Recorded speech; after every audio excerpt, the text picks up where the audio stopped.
Tasha. And now after. Tasha.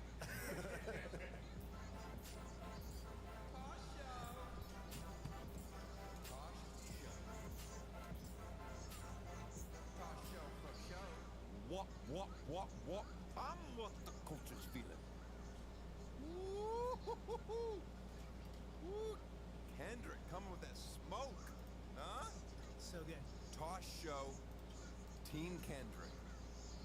I'm what the culture's feeling. I just like when he says that. Yep. You know, we all are descendants from a single tribe in Africa, so don't even say that I'm not black enough. Yeah, and then Kendrick, he's accusing That's fucking Drake funny, man. of pedophilia. Right. I mean, I don't know what's going on. Everybody is being accused of being a pedophile lately. Jimmy Kimmel got it. All Democrats. It's one of those things where it's like, All it's Democrats. always been the way it has been, but like now I have children, so I'm just hyper aware that there's just pedophiles everywhere. Or is it like when you break up with a girl and you think every song is just, you know, it's just cutting a little different? I don't know, but apparently I'm just surrounded by pedophiles. Here's the thing. People always say, you know, like, oh, you should be a part of the roast when they do roasts. I'd much rather watch a rap battle, because rap battles, there's consequences. You know, it's like, oh yeah, I'm gonna take a shot. Literally. Did you watch the roast, Eddie? I did. I watched it. The whole thing? Watched. I think I might have missed the very beginning. Haven't gone back to check it out. Oh, I heard it's long. It is long. Did they do any jokes about Kevin Hart's height? Yes. That's the problem with the roast. They're just mean. People's feelings get hurt. If I was off there, I would try as hard as I could to cry. Just see if maybe they'd stop. People have always asked if I will be on the roast, and I've to be honest, I saw Jeff Ross the week before the roast, and he encouraged me. He said I should do one. He looks like he was in that Dune sequel. He does. That's You know what I'm fucking talking funny. about? Yeah. Maybe I'll hold out. And you know who I want to roast? Seinfeld. Oh man, wouldn't that be a fun roast? Seinfeld. And here's how I would want this to go. I would want to be the host of this. I'd want to be the host of the Jerry Seinfeld roast, and then I'd want no comics to show up, and I'd want no audience to show up. And it's just 2 hours of me looking at Jerry going, this speaks volumes, doesn't it? Turns out you're not as loved by your peers as you once thought. Just so much lately with him just being up in arms about everything. You can't do this anymore. What are you talking? It's like me complaining. Oh, the kids today, then their viral videos, they're just not as good as when I used to make jokes about viral videos. In my heyday, a viral video, you know, you'd have somebody, a disabled person, fall down a flight of stairs, and we just have a good laugh. You see how dumb that sounds? For a guy that's made his living at observations. Fuck. Yeah. Look in the mirror for a second. Go, oh, I don't want to become this person. He's been going after everyone. He's been going after comedians with podcasts. You're not that interesting. Again, I couldn't agree with you more, Grandpa. I don't think I'm interesting. This isn't what I wanted to do with my life. What I wanted to do was get on a reality show. That was my goal. That's why I got into show business. To someday get on a reality show. And last year, when Amazon came calling and offered me a chance to live out my dream, I jumped at it. Then I found out that they didn't want me on the show, they wanted me to host it. I was a little let down. But at least I was given an opportunity to meet my TV idols. Enjoy. My guest today has appeared very briefly on The Bachelor, Dancing with the Stars, and Love on the Spectrum. You can see him now on The GOAT on Prime, hosted by little old me. Please welcome Grocery Store Joe. Love on the Spectrum's a great show. I just started watching it. Okay, so you weren't on that show? No. Okay, our research is garbage. Yeah. That's my fault. All right, Do you believe in ghosts? No. Ever thought about changing your name to Instacart Joe? I honestly think I would have got more Instagram followers if my name would have been Grocery Store Joe. But my last name's hard to spell and pronounce. You probably can't even do it. But did you think I always said Instagram versus Instacart? That's where my mind went, yeah. That is where my mind went. I was just like, because Instacart's just a little more updated. Is Instacart still around? Yeah.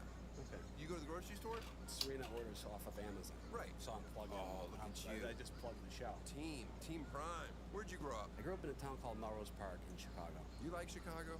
Yeah, I like it. Where dummies put pickles on hot dogs and call lasagna pizza. Oh my god. I don't like deep dish pizza, No one does. and I take the pickle off my hot dog. What do you do with the pickle? I take a bite of it. Did you major in groceries at college? I actually didn't go to college. You didn't go to college? No. Not a day? No, I barely graduated high school. High school, huh? Yeah, I got through it. You found high school tricky? I had the option not to go to college after. We all have the option. And I took that option. I loved it. Oh, we're in trouble as a country. In your opinion, what is the best grocery store? And don't just say Whole Foods because Amazon owns them, and they're the ones that made the go available on Prime. I shop at Whole Foods, so yeah. Whole Foods is not my favorite. Air One. I bought a $30 bottle of water there because I couldn't believe it was $30. Good for you. It tasted the same, but it was out of a well in Washington. I respect that you Yeah. saw that it was $30 and said I have to own this water. Erewhon's great. It's God. expensive, but Who it's cares? It's just the girls that are in that store. It's just ridiculous. Yeah. Every time I walk in there, I'm like, oh, holy cow. Erewhon is it's. And then I look down. I'm like, oh, there's my little wife. Come on, honey. How small is your wife? She's tiny. Oh, really? Come on. When did you start selling marinara sauce? 2020 because it was during COVID. What's it called? Sundays with Joe. Sundays with Joe. All right, Yeah. pop quiz, hot shot. How much sodium is in one serving of your sweet marinara sauce? What is it measured in? All right, let's just go percentage of daily nutritional value. 30. 27%. Okay. All right. Yeah. All right. If people may not know your story. You were on The Bachelor. You were a night one loser. Were you upset with yourself? You're like, oh fuck, I made myself look stupid, or no? What was the Bachelorette? Whatever. Yeah, okay. All right, you're on yeah. The Bachelorette. You're on the night one, and, Yeah. and she kicks you out. Who was the girl? Becca. It was upsetting. Ugh. It was upsetting. I felt embarrassed to go on in the first place, just because I thought I was like too cool. And then to be one of the guys that didn't receive a rose felt pretty pathetic. Did you talk to her that night? Yeah, but I couldn't really form a sentence because I was really nervous. Like you've seen me really great on camera. Like I'm funny and I'm charismatic, but Very. that didn't really come across. that didn't come across night one. You've always, but I didn't get any time. Why wouldn't you just force yourself? You're on this show, like, I'm going to go right now and talk to this person. How do they keep some people from actually talking to them? They just say it's not your turn, and then most people listen. But I had the first Did conversation. you kiss? No. And then how long from when that night happened to when the episode aired? How long of a gap is that? That was like I want to say 2 months, and then the show aired, and I thought I was going to look terrible, and I looked incredible, and then I trended on Twitter. It was basically national news. See, now I have a rule that I don't have celebrities on my show. That's why I'm shocked I'm here. I don't consider you a celebrity. You get famous for 2 minutes of airtime, and you have this normal life, but now you don't have the finances What the fuck is happening to my to team? like shelter yourself from all the nonsense that's about to come your way. How was that? That's why I went on the go, and that's why I own Bitcoin. You're true. Well, let's talk about it, though. Isn't it weird? Because it's weird to be like all of a sudden now you're famous, but it's like if I'm famous, I get to go to my house in a neighborhood that nobody lives in. I close the wall to the gate. Well, something that I learned is attention's better than money. Oh, you're wrong. It's the opposite. Yeah. The money No. is great. You don't want any attention. Yeah, and then you don't make any money, and then they ask you to do other reality shows. How much money did you make on your actual appearance of The Bachelorette, that one single episode? Nothing. You don't get paid. Yeah, you do. No, you don't. There's unions. You have to get some money. You don't get paid. Bullshit. I'm not lying. You got $0. Zero. You You get paid to do Bachelor in Paradise, which was another show. but you get paid to be the Bachelorette or the Bachelor. They get paid. But you don't get paid to be a The contestant. contestants don't get paid for being on a show. And I'm such a fucking idiot. I went to Gucci and bought a suit. Okay. Oh, And no. then the suit didn't fit me right. No. And I freaked out the day before. So then I went to Tom Ford and bought a suit. And I basically spent like $9,000 in suits. It's too much. It's too much. Okay, so you did that, That's and crazy. a year later you did The Bachelor in Paradise. Oh, then you were into the what's her name, and that didn't work out with you. But you dated her for a bit, or did you guys get engaged? Well, who are we? On The first season one. I've been on plenty of seasons. Did you get engaged? No, we dated. But she was a twin, and she was into fucking dead animals. Yeah, taxidermy. There's a few red flags. That's all I'm saying. When you watch those shows, because your body's not great. What do you mean? Like you're like a normal dude, but all those guys were you intimidated? They're all so jacked. Jack. I feel like I actually have a nice body. Your body's gotten better. You don't think it doesn't look good on the go? No. Now that's what I'm saying. I'm saying probably from the first time you were on reality television till now, your body's probably gotten better. I enjoy food, so I don't like. I like to eat a cheeseburger and I like pizza. Sure. Cheeseburger pizza. I'm not. You don't Cheeseburger be pizza. self-conscious. Like you're talking to somebody that's got an awful body, but those guys are all so jacked. Yeah, they care. Yeah, they really care. Like when you're in Paradise, a lot of guys don't even drink beer because it's got carbs. Not me though. Really? Yeah. What a waste of a trip. Yeah. Why does everybody clamor for a date card? I would just be like, if I'm interested in a girl that's there, I just fucking want to hang out on the beach all day and try to make out. That's what I did. Right. Why do people care so much about going on a fucking date? Because they want airtime. Right. That's all it is. Yeah. I get it. And people are always like, oh, how I've made this joke before where people get like, how could you actually find somebody that you really love? And that to me is absurd because put me in any room, You could fall in love. eventually I'm gonna fall in love with somebody in that room. Yeah, I agree. That's just how it works. So then you do the show again, and you fall in love a second time with the girl, and now you're happily married. Yes. The Yeah. end. Yeah. And she's what is 22 years younger than you? She is. It's a 10-11 year difference. My wife's younger than that gap. At times it's 10 years, and at other times it's 11 years. Mine's 12 and sometimes 13, I think. That's our Okay. gap. Let me tell you, this always bothers me. Do people give you any grief for marrying somebody so young? Yes, sometimes, and I disagree with it. I think we're emotionally and we're on the same level. Well, I always think it's funny when people say like if a guy, it's usually a guy dating a younger girl, and they're like, oh my, like what do you have in common? What can you talk to a 22-year-old about? I'm like, what kind of conversations are you having? Because I can fucking have the same conversation with a 22-year-old that I can my father. Like, I agree 100%. then you did Dance with the Stars too. Ugh. Yeah, that was in between. Did you like that? Did you get paid a lot for that? You got paid for that, yeah. That was a nice paycheck. 6 figures? Yeah. Mid 6 figures? Uh, That's $500,000.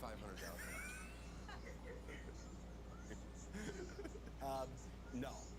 And does it matter how long you stay on for those shows? You get paid more? Yes. So you get an upfront, and then weekly. The longer you stay, the more you make. And I made it to the semifinals. What place did you get? Well, 4th or 5th. Do you enjoy dancing? I hated it. Because I know, like, everything that I know about you and watching you do physical things it's bad. No, it's not. Your balance is poor. My balance wasn't poor that day. It was my shoes. I didn't have flat shut shoes. up. Fucking everything you said, like, it's not true. Your shoes aren't. Some people have good balance and some people don't. I have average balance. No, you don't. You have bad balance. Would you ever do Dancing with the Stars? I've done it. No, you haven't. Well, at home, I just You just dance. every night. 'Cause you're I a star. dance with my wife. I'm Yeah. like, enjoy this, honey. You're Dancing with the Stars. I like that. No, I would never do that show. I would never do that show ever. There's a lot of shows that I wouldn't do. Would you do? What shows wouldn't you do? Probably Survivor. I don't think I would do Survivor. Even though I say I would, I don't like the idea of not being able to brush your teeth. That's your deal breaker. Yeah, celebrate. I think you're allowed to bring one item. You're a fellow degenerate. Would you consider yourself a degenerate or no? Depends on how you define degenerate. Oh, do you love to gamble? I enjoy gambling. Do you love it so much? Does it make you so happy when you sit down? I enjoy the first day. Like the first day in Vegas is usually my favorite. But I don't gamble outside of Vegas. I'm controlled. That's kind of how I am about gambling. I like that you can't do it everywhere, and I'm glad that California killed sports betting, because I was like, oh, if that happens, I'm gonna be a mess. I have on my phone. It's out there, but I have it in notes. I put don't sports gamble. So What's the most you've ever left Vegas up? 45. Oh, that's a good trip. And that was my bachelor party because I hit a slot machine. Oh, it's such a dumb way to win money. It's not exciting. It's my favorite way because you don't even have to think. Okay, so we met on The GOAT, which is a reality show that's out now on Prime. A month before the show began taping, I get an offer to host this show. I don't get offers a lot because I say no to everything. And I'm reading this, and I had just had a baby, and I tell my wife, I go, what do you think of this offer to go to Atlanta? And she's like, we just had a baby. You promised me that you'd like stay here, not do anything for this one, because the last time, my first child, like I was filming the day of on Tosh.0. So anyway, I said, but listen, this could be one of these shows that works. Like, it's silly, I understand it on paper, and if it is good, I'm gonna be mad watching this 10 years from now, saying, I could have had that gig, it's only 3 weeks of work a year. She's like, we're not doing it. I go, well, what if they give us a huge mansion and a private jet to get there? I just started listing anything I could think of that would make her say, all right, let's take our, at the time, 4-week-old newborn baby across the country to do this. So then we came up with this ridiculous list, and they kept asking me to do it. And I was like, all right, well, will you do all these things? And then they started saying yes. I was like, oh, fuck. Carly, we're gonna have to go to Atlanta. What did you make? Real money. Can I guess? Yeah. But more. So I was like, should we do this? And then I kept saying, she was like, fine. So we go. And everybody stayed with me. I added to my contract, I want my own writers, I want my own producer, I want my own, whatever. Sounds like a dream. Right. Dream, yeah. Well, and again, they were in a position, I don't know what they were gonna do if I didn't do this. I was not first. Let's be clear. They had gone through people that had gone away, and they were in a situation where like, Interesting. and then they were like, hey, we got him on the hook. He might actually agree to do this. And then they had gone too far down the road. I rented a mansion, the most obnoxious thing I could find. But I rented this mansion mainly because it had a crazy driveway, and the pool had a big, huge slide. I'm like, oh, my son's gonna love this slide. Meanwhile, it's one of those slides before insurance companies got a hold of people, and like, you can't have a slide like this because everyone got hurt that went down it. Yeah. Like my cousin by marriage, she broke her thumb on the slide. It was bad.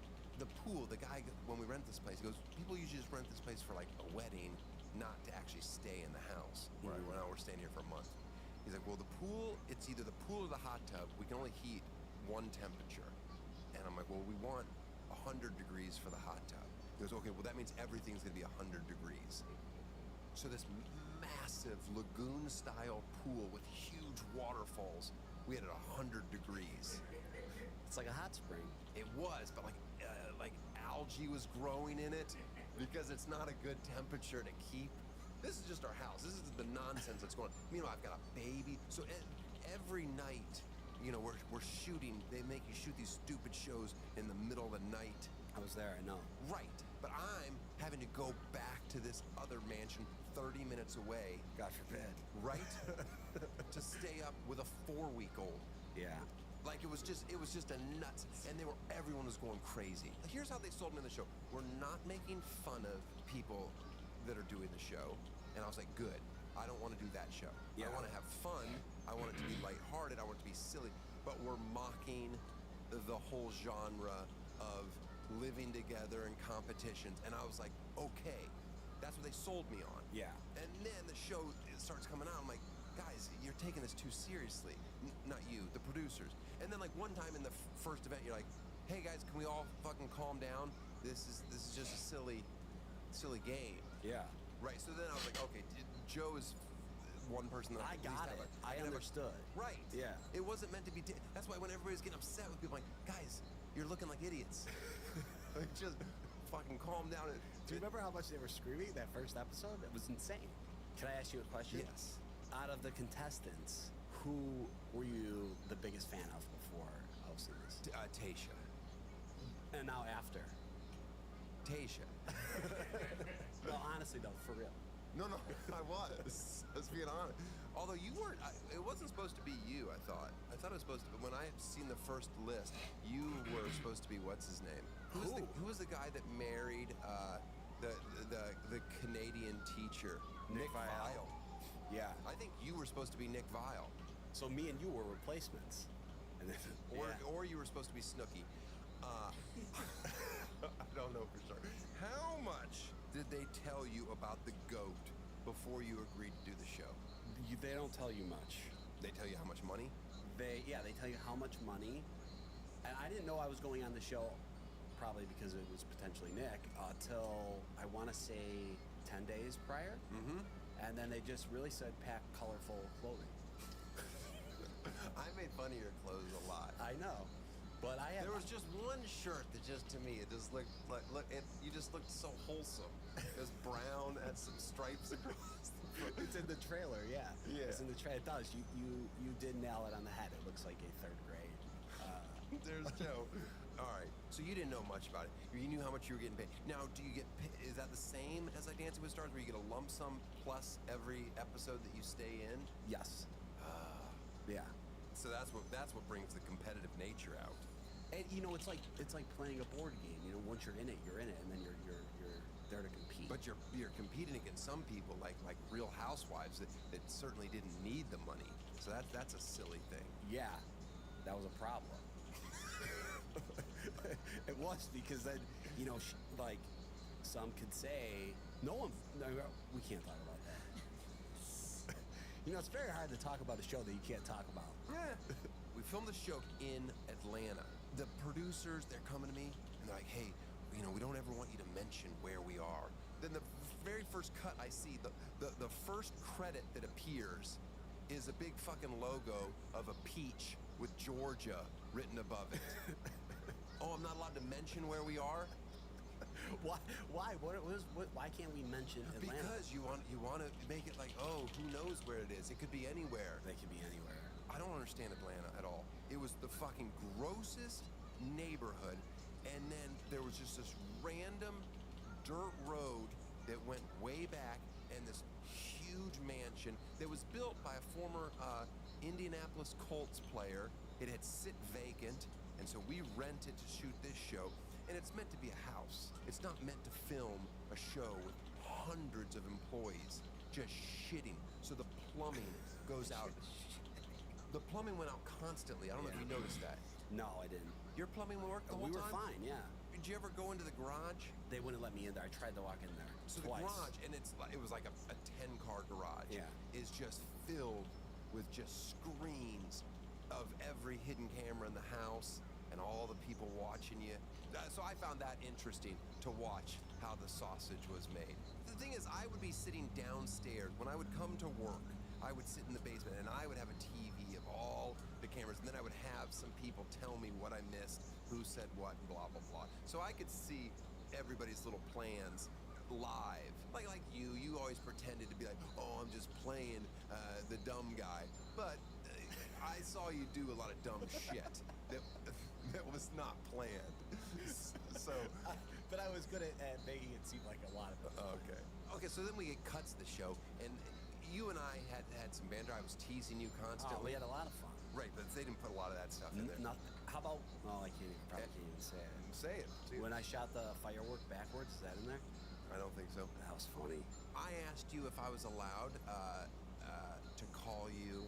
I said, I know this is a racial epithet, Goomba. I said, could you explain to me what it is? And you explained it to me. And then I said, am I allowed to call you that if that is like it? And you said yes. or something. But there was some back and forth about it. That never saw the light of day. Wow. What does skooma mean? I think it's a slang for like an Italian, but it means like, yo, oh, hey, I'm Italian. Well, it's not in the show. Okay. Some of the stuff I fought for, but like, here's the thing. We shot this a year ago. I know. 1 year ago. I know. You look the same though.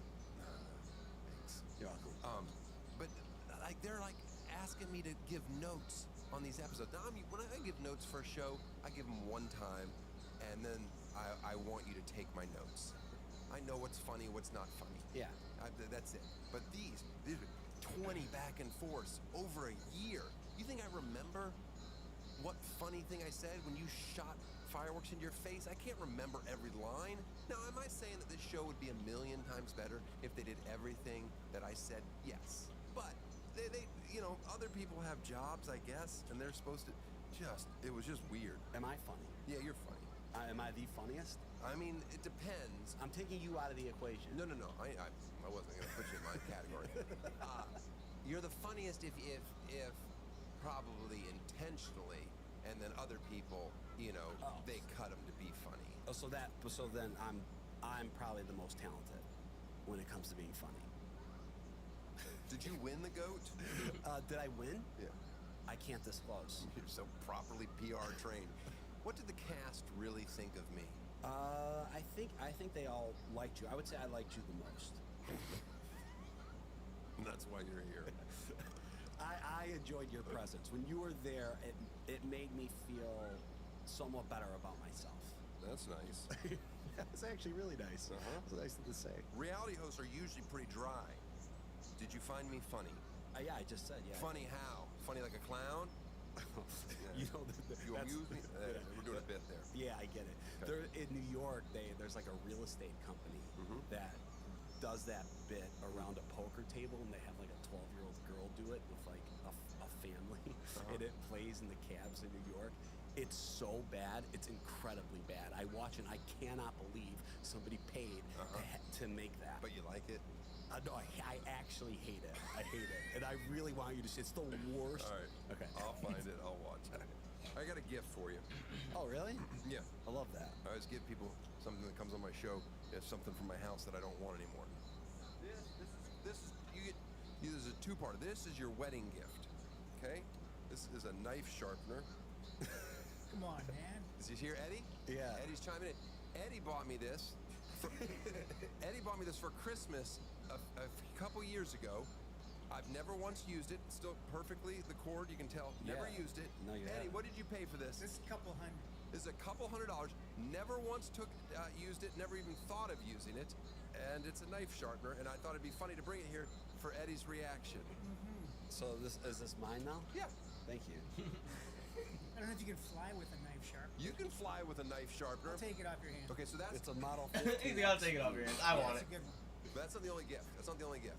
I got you. Then, because I was teasing you about your wardrobe, and I know you like to gamble, I'm giving you this is one of my show jackets that when I'm in Vegas. Zippers up there. It's from Saks. No, it's not from Saks. That's just an old bag. This is nice. You'll like this. Oh, look at that. For when you're in Vegas, you're gonna love it. Go ahead. For me. Yeah, it's a jacket. Wow. Put it on. See if it fits. All right. This is great. I wasn't expecting a jacket. Well, it might not work with that jacket on it. You might be broader than I thought. Yeah, I told you, my body's not bad. I think if you didn't have the jacket on it could be good. How's it look? Well, it looks good now, but it looks weird with. Yeah. What size are you? I'm a 40. I 42. I don't know. I usually get them tailored. You're not 42. Well, that jacket doesn't fit me anymore. This is a 30. This is a 38. No, he said no. Joe, what were your first illusion? Did you hear him? Yes. All right, take that off. Okay. You're gonna love it. What have you been up to since the GOAT concluded? Well, I got married. We had our wedding. But you were already married, right? And you just did like a formal one We or had something? a formal wedding in Charleston. I have a podcast. What's the name of your podcast? Happy Hour. It's like a bachelor podcast. But you don't own it? No. They just put somebody on it? Yeah. But are you making some decent scratch with it? I mean, I get paid for it. That's another thing I don't understand about these Bachelor. I always told my wife if she died, I would go on The Bachelor. I would want to be The Bachelor. Yeah. But like, I don't think they would allow what I want to do. Yeah, well, I don't think you could come on and Let's- rearrange the way the show works. Everybody has to be naked. Like, What there's the no hell? world where I'm gonna marry somebody that I haven't seen naked in the daylight. Well, I mean, eventually yeah, that's you true. will before you marry her. Your wife, that's who you want. You want somebody that fucking walked off the show right before, like, the very end. Yeah, she didn't even want to get engaged when I asked her. Her season, what was the guy's name? Matt James. I watched that. Are you friends with him? Hold on. Are you friends with him? Yeah, no, I do like him. Here's yeah. what I liked about Matt James. I remember the very first episode, he started by asking everybody to pray. And I was like, oh shit. Oh shit. This is awful. Yeah. Like, we're all gonna pray. All 25 of you women that I hopefully get to have sex with. Let's first have a nice, and then the girls are like, oh, this is so meaningful. This is what I wanted. It's just like the most insane way to start a show that is basically built around debauchery. We're gonna have this nice prayer to start it off. All right, how's marriage been?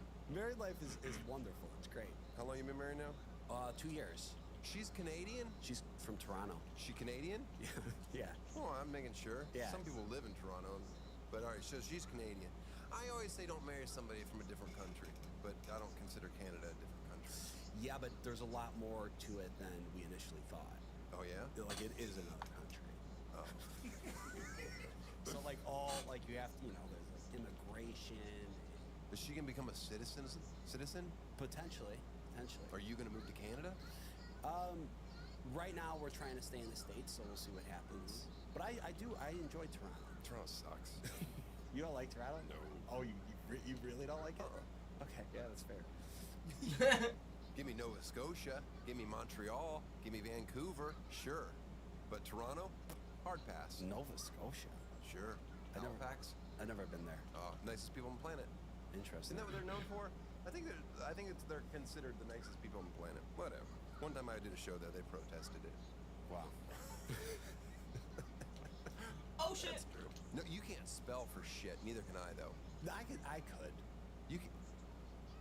You want me to give you a word? Yeah. All right. Let's see how you Give me a do word. this. Let me just pick a random Word. and let's just see how you I do know. a Say single spell word. Nova Scotia. You never been there. Bachelorette.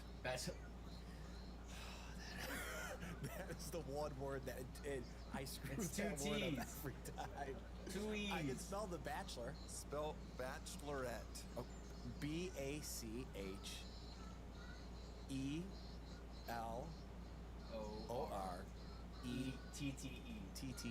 There you go. Bachelorette.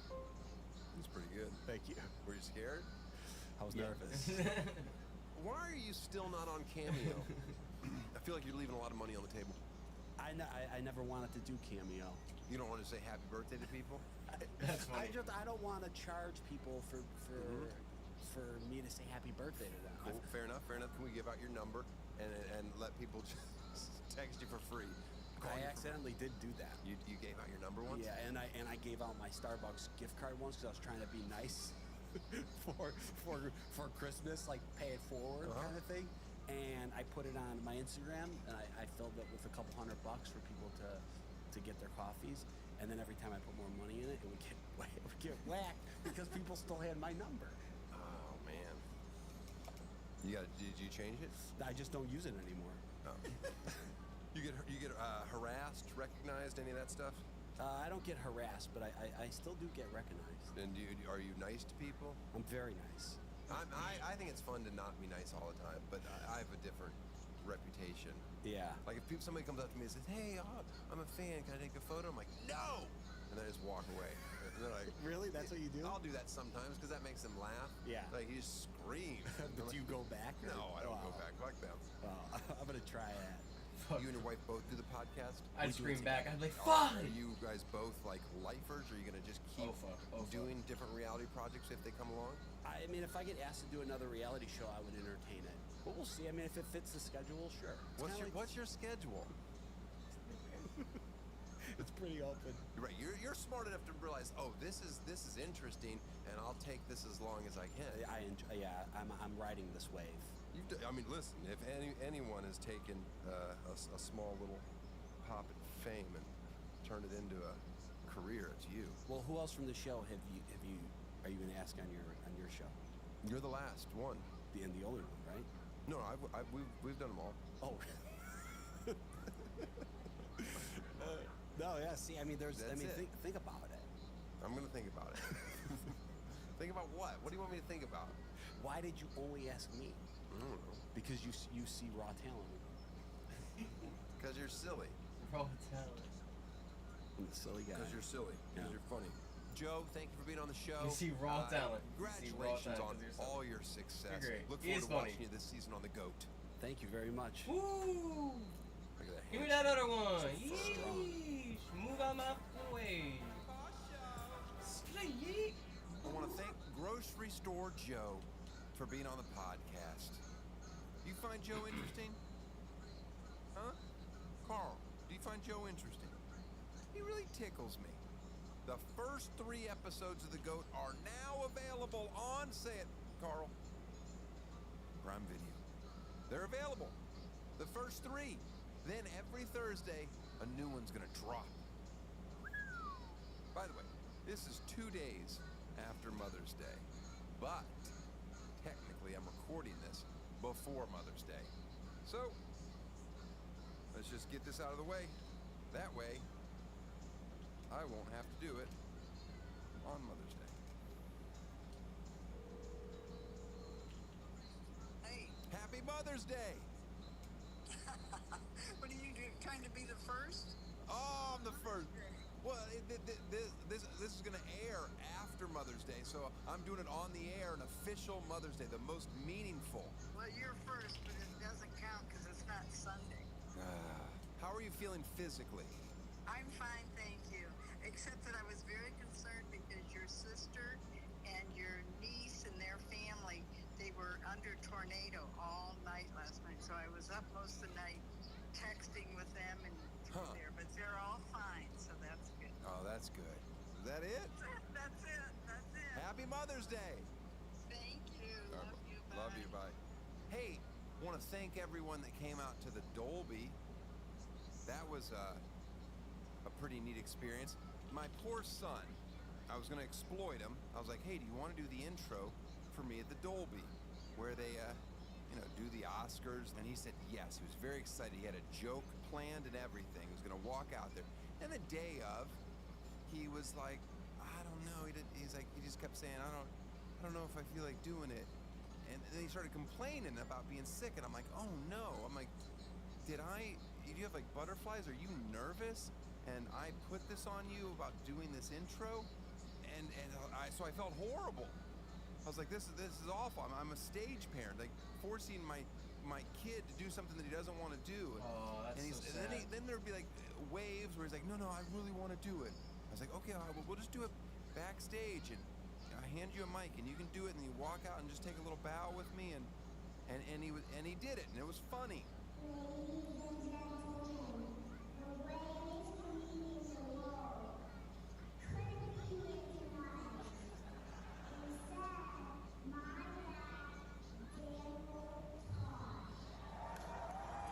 Oh, that's so cute. Passed out immediately after him in the green room.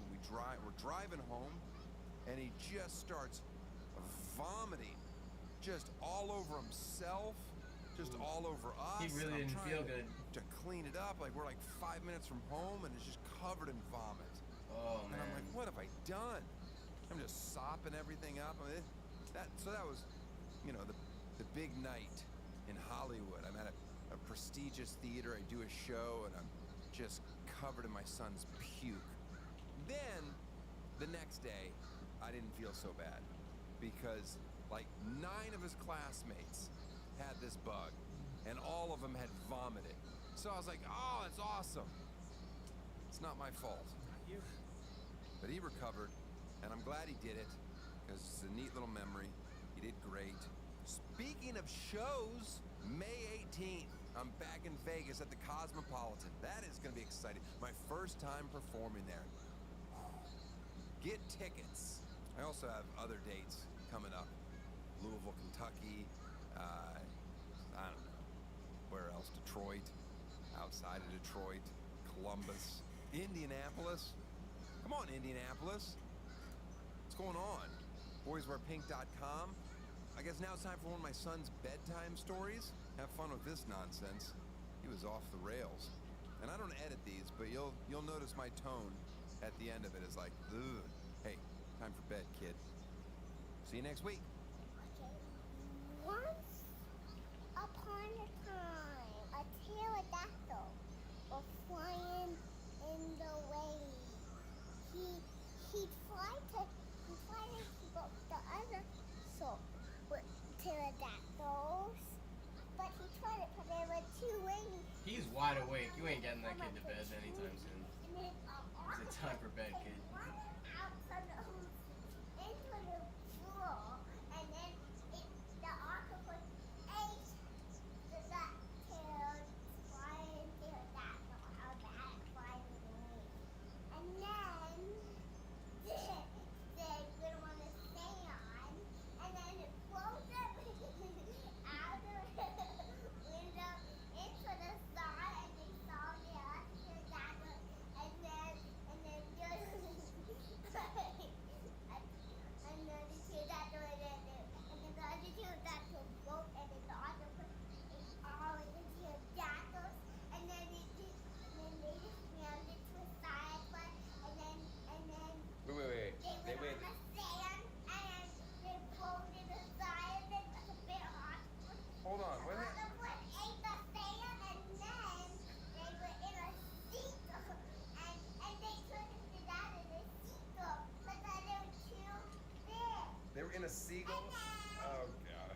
They were just Wrap this story up right now. and they were light, and then it got so bright, and it blew away. And then, it's always and then with this kid.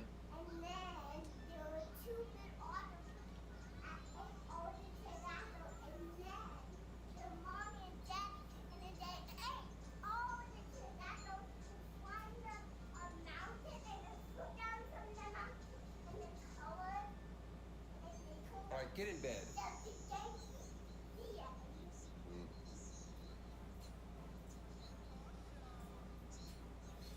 Should I get in bed? That was funny.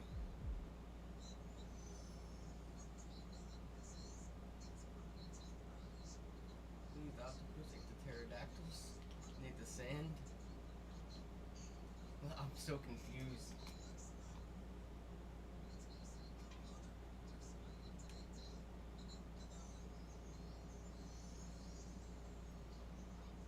The little guy was flying off the hand of was it.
bad alcohol and comparing it to good alcohol, I think, right?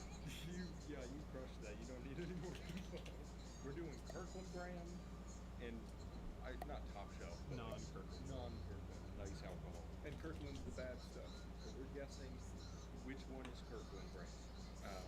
So half of it is to see, is Kirkland brand bad? It's cheap as shit. So is it bad, or can we not tell.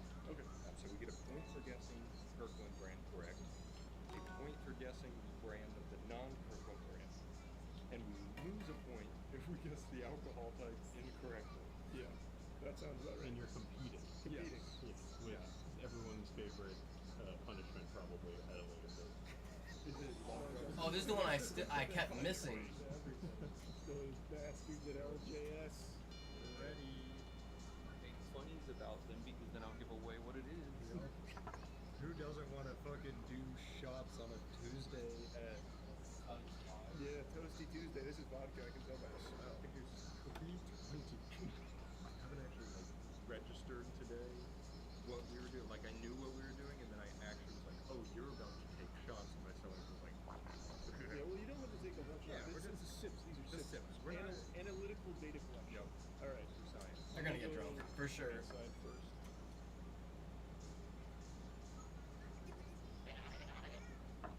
Yeah, So, baby. it's tequila. It's not vodka. Doing a thumbs up, thumbs down. You both say it. That is tequila. Yep. That's why we made it a minus point if we were wrong. Because it should be relatively, aside from like Scotch and bourbon, it should be relatively simple. It's crazy how tequila, even in like the smallest doses, immediately makes my tongue numb. I'm gonna try to pinpoint.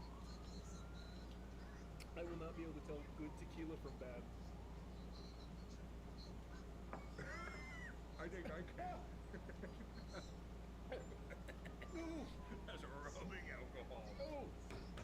Alright. I got to take my ring off. I'm denting it. Oh! Oh! Oh my god, he's flashbang. I just did a good workout, so the alcohol's fueling the muscle synthesis. You're like a good engine. The ethanol is really It's running. helping to repair all the muscle fibers.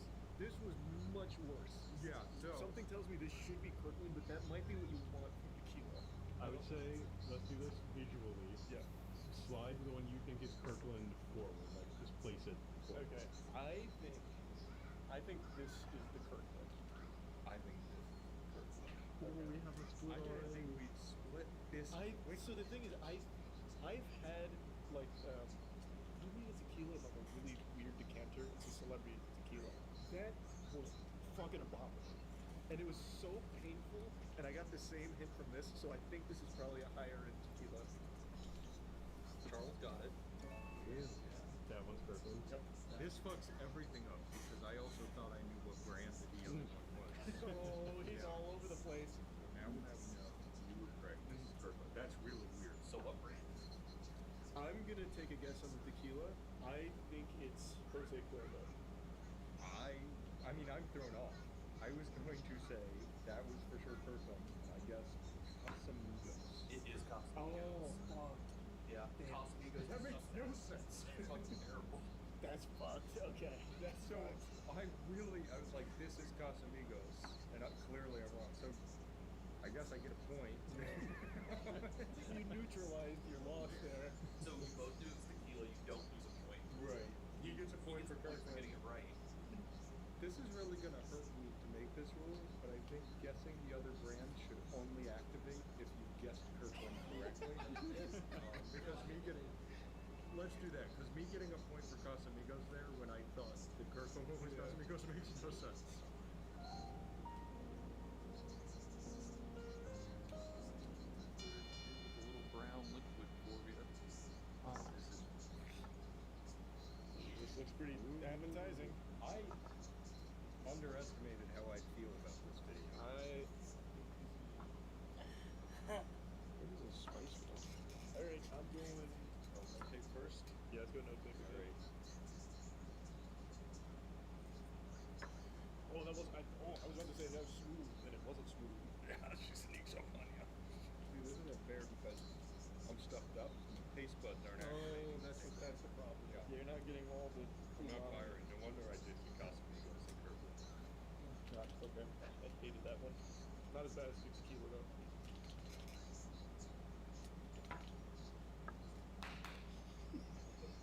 That one's a lot better. I don't know Scotch, and I don't know if I can tell bourbon out from whiskey, but I don't think it's rum anymore. My brain's off. My brain's just not working. I'm actually thinking through all my life choices that led me to be in this seat right now. Yeah, all the good decisions you made down the dialogue trees. Yeah, when I went, go to med school, and you said, too stupid. Okay, The other end of the spectrum. Something in me really wants to say bourbon. I was gonna say Yeah, it's definitely not spiced enough. I thought from the smell that's what it was, but my super sniffer, my olfactory senses led me astray. I'm locking in bourbon. No. But it is close. I don't really want to take the point from you guys because these are one of the. This is the Irish or the Scotch. We lose it. Yeah, no, we'd lose a point. We knew ahead of time Scotch, bourbon, Yeah. and whiskey were choices. So I'll go ahead and say this. Kirkland does not have a Kirkland. There's no bourbon. There's just Scotch.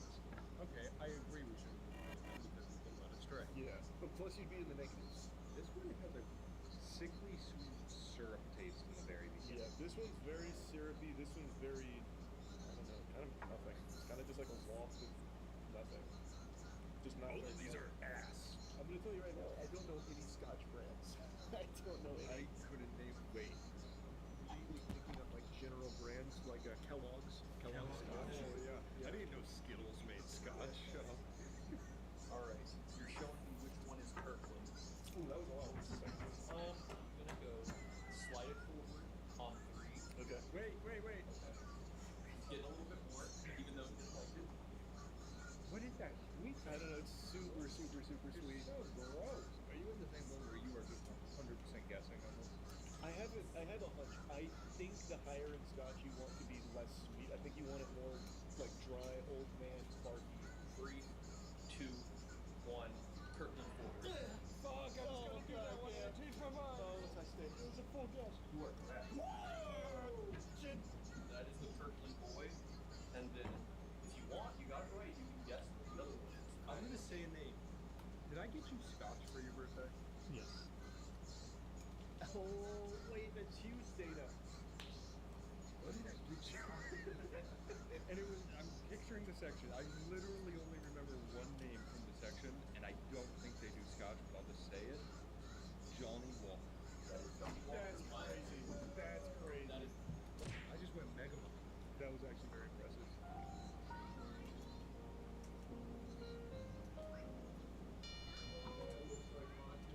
And does. There you go. It's moving like vodka. Yeah, I can tell from the viscosity. Viscosity. He said it. He said the word. Ah, yes. It's very viscous. I don't think. Is it? I don't know. I've never had gin.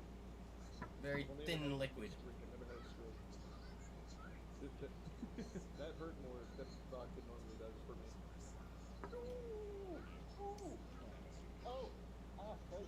Big one. Is that? Oh my God. Is that Carolina Reaper base? Oh. Ow. Ooh. That pump is kicking. Shout out your guess. 3, 2, 1. Gin. Yeah. Matt takes my damn job. Sorry, it's for sure gin. Yeah, that's definitely gin. I've never had it, and vodka does not do that. It does not do that. Also, gin is probably the worst alcohol you can shoot. It is not made for shooting. Yeah, it's a mixer. Make a mule. Make a Moscow mule. It's all gross.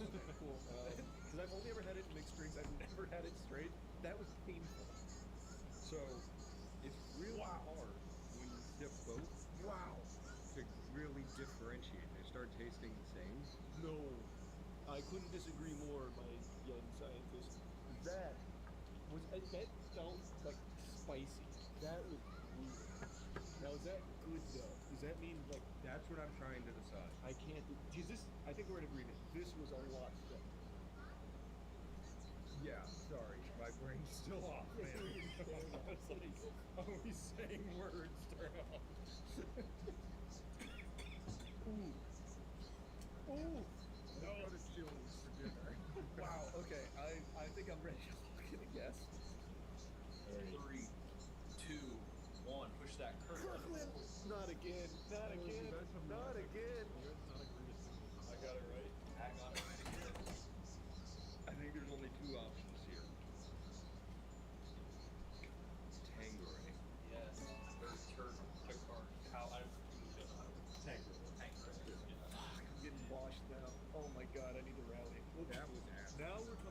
Like I've never. We're had, in your next. Yeah, I've never had scotch, and I've never had gin without it being in a mixed drink. So now we're out of the woods of confusion for me. Yeah. You want to shoot the gin with me?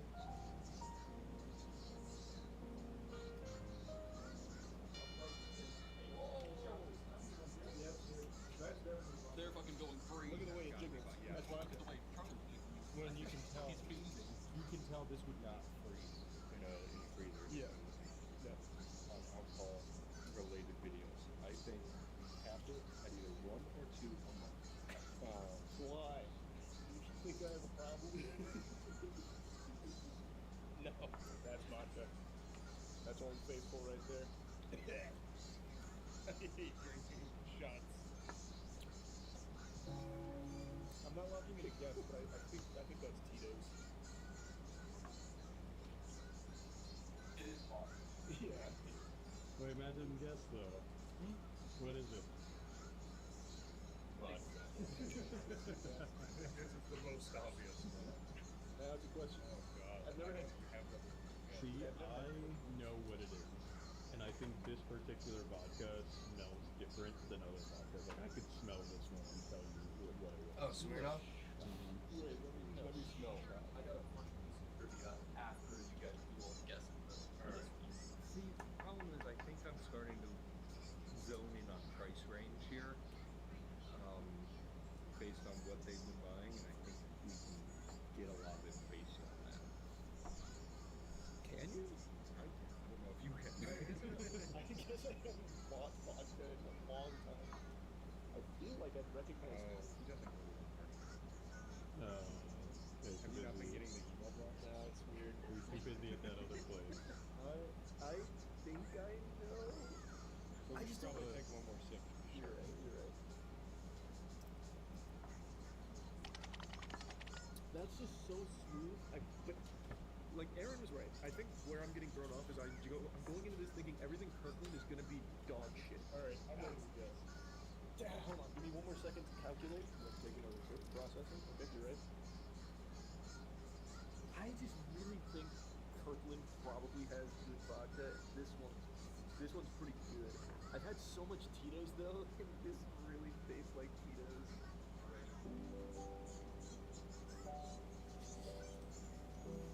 You guys 3, 2, 1, slide it forward. We have not agreed. Oh, wow. This one was just better, and I'm gonna try and give Kirkland the benefit of the doubt. Think Kirkland. The one time, the one. I got it back. That is perfect. I got it right. What? I don't trust him anymore. I haven't written it. No, I believe him. Yeah, of course you I believe him. Go on, get the Okay. wrong brand, and let me tell you the real down. I just really think it's Tito's, man. I'm just gonna beat myself up if I don't do it. I thought you just said We have a verdict. Oh, sorry. Tito's, just rip it. Wait. From between two again? This is for no points, so I'm glad we're spending so much time on it. Yeah, you can just start with it. It is Grey Goose. So the fun little piece of trivia is people are pretty convinced that the French, because they have a French vodka, American vodka at Costco, that the French vodka, which is what that was, is just Grey Goose. But they put it, like it's the same distillery. See, this is weird. Maybe there's something on my mouth. Once again, it's almost like a film, a sweet film builds up. This one didn't get that great, but I was wrong. Yeah, that's what I don't have any problem against Tito, I feel Tito's. like Tito's came out of nowhere. Tito, was he in Rocket Power? Oh, Tito was in Rocket Power, yeah. It's so crazy that he went on to make it his own costume brand, yeah. Yeah, he was a good guy. Too. Why don't we do No.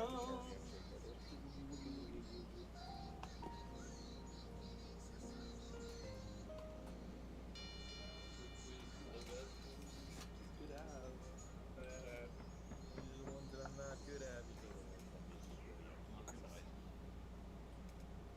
You got this, Matt. I'll make a couple more.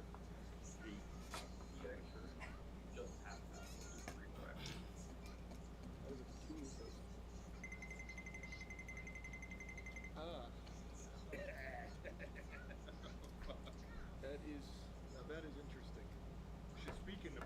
she's saying some weird words to me right now. Fuck you. That's what you're saying to me. You know what? I don't like her either. Whoa. Hello there. Wow. They really stopped in to say a little something mean. Yeah, I think we both know what that is. Yup. Now it's just a matter of which one's Kirkland. Well, yeah, Oh, that's whiskey. I was gonna say whiskey. I'll go ahead and say it. It's Navy whiskey. Oh, like. Oh, you wanted like the territory. Well, it's a specific kind. It's like different than. Wait, so like Kirkland's makes I would whiskey. call that just I would. Okay. Yeah, I had no idea. She hooks you up. I don't like her. I don't like it at all. I don't like her. She's mean. That one's definitely loose. I hate that one. That one is so, like, stomach curdlingly sweet. You know, agree? Yeah, I'm fucking not for LJS, but I am hungry. I do not want LJS burgers today. Not again. Not again. My gift burgers. Oh. No. That's a bad decision. That'd be such a crazy call. Especially not this one. 2, 1, push your head forward. Whoa! Oh, we're in agreement. Oh my goodness, I can't believe it. You both got it wrong. Nobody gets to guess what's the Motherfucker. Which means I just tell you that the tape is Crown Royale. Oh, proud. I think that was a good guess. That would have been a good guess because it would have been right. Very true. That's funny. Another brown liquid? This has got to be what? This one I got purely because I thought it'd be so funny to put in the video. It's not like intentionally bad, but I thought, no, like that. Oh, fuck. I think I know exactly what you got, and I can't remember the name of the brand. I bet spiced rum. It smells very good, actually. So it is spiced. It's spiced. I mean, it's definitely rum. It's 100% rum. That was actually kind of tasty. My is coming out weird because I'm stuffy. That's kind of tasty. That's definitely a flavored rum. That's yummy stuff. I think it gets almost kind of alcohol. Spiced rum. That's rum. Yeah. Not even close to rum. What? That Oh, I would never was a little bit funny. Now that you said that, that was absolutely orange. Yeah. I was in Costco yesterday and I was like looking around. I was like, you don't got any of the spiced rum here. So I was like, I need to get some for our house. And then I walked up and I was like, you have any spiced rum? And she went, no. And she looked with like pain in her eyes. And she said no. One of these is far superior to the I actually like both of them. Interesting. Wow. These are both good. Wow, Kirkland, you've done a great job on like melted cups. What, haven't I ever been in a Kirkland? I've That is just a Costco. okay, so they would wait. They're the same thing? Yeah, Kirkland is Costco's alcohol brand. I got you. We're saying the same thing. I've done it. But have you been to a Costco? I've also been to Costco. I always do Sam's Club. You cannot go into a Kirkland, Right, but you can go into a Costco. which has Kirkland. Kirkland brand. Yes. Because they own. Yes. They are it. There's also a store, you're wrong, called Kirkland's. It's a home goods store, and I hate it. Which one do you think? Come on. 3, 2, 1, push whichever one. Oh, we agree together. Nice. Hey, Hey. we're at 8 points combined. All right, now I really need to get this brand right. I may be wrong, but the one I know is 2 words. Man, that narrows it down by a lot. Yeah. That could be anything. I got all the Probably 4 or 5 words there. Yeah, I was thinking like sentence. Yeah, Big he's ball like or independent clauses. big baller brand orange liqueur. Could you imagine? He makes shoes and orange liqueur. Why do they call it liquor? You already have liquor. Yeah, but change. Yeah, it just sounds liquor. I Good barely job, buddy. know. I'm torn on 2 guesses here. I know one of them's absolutely fucking brain dead, but I keep coming to it. Same. I'll tell you. No, that's You guys are, you're playing against each other. No, you should go with that one. So I'm not. Say something. Yeah, you go first. You go first. say what I say. I won't say what you say. Grand Marnier? Is that how it's pronounced? Marnier? We'll have to see if Charlie agrees. Oh, I thought you were gonna tell me he's right or wrong. I'm not guessing it regardless. If Oh, he's no. right. You can... Wait, no, throughout the answer you Yeah, I'm not throwing out that. That was a good It's one. not a good answer. I'm just gonna. No, this is members only. I don't want to say it still. It's still embarrassing. Fuck, I hit my knee. Any answer you told me, all of this is going to members Say only. his answer. You said Members only. He's lying. I didn't say that. Wow. It's What did I pronounce? the Right. only company that makes it. That's the only one I know. And then they put cognac. Yeah. Alright. Whoa! Yeah. You don't feel that. What was it? This is the last one. This is the last dark one or last? Last one, period. Yeah, Charlie doesn't. I need You a. can get this right, yes, you get it wrong. Yeah. I need a 2-point swing, I think. Yeah, so you can win by 1 or tie. I am winning. Yeah, imagine having to do this and then get long jump circles. You don't have to do that every win. Oh. I mean, that has to just be rum. It's just not spiced rum. I don't like this. I don't remember what we. Wait, tell me it's like a witch's cold-burn brew and Yeah, something fierce. I've already kind of forgotten all the alcohols we've done. This one's a little bit taste. Stop giving hints. Saying brandy? I don't know. Stop helping you. What is it? I just feel like brandy. That is cognac. I thought we said. Didn't Such we a already do dumb ass motherfucker, bro. Cognac in it. Oh my god. God damn it. God, I immediately ruled that out because I thought we were. Well, I'm glad I copied you because at least you still have a chance. Yes. Okay. Alright. What cognac brand do I get?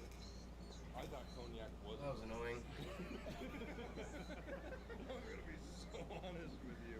All right, Charlie, now's your chance. This is where I know one cognac brand, and it's Well, you guys definitely gotta not decide this. turkey. Yeah, I know. I think I know how much. Okay. I want I'm not ready yet. One more second. I want to slice the turkey one for Alright. Alright. That was so annoying. 2, 1. Kirkland. No, we guessed the same, but it's right. Both did. Now, you guys are time to deliberate, so I'm gonna count down from 5 again. Big finish. You gotta tell me what you think it is. Okay. 5. Wait, were we both right? Yeah, you're both right. Yeah. I won. Unless this counts for 2 points if I get it right. I'll let you tie me if you get the brand right. Okay, because I think I got a All good right, well chance then again. you don't even have to guess that. We'll just do it. That's good because I don't know a single option. Henny. That's some hitting right there. I know you told me Henny was brandy. You Well, said that it's earlier. cognac. It's cognac brand. Come on, work. What are we talking about? Yeah, we literally had this. Yeah, we literally had that. Remember the squares and the rectangles? What about today makes you think I've listened to a word coming out of anybody's mouth? We tied for the win. We didn't tie for the loss. That's true. Which means No one eats Nobody Long knows. John Silver.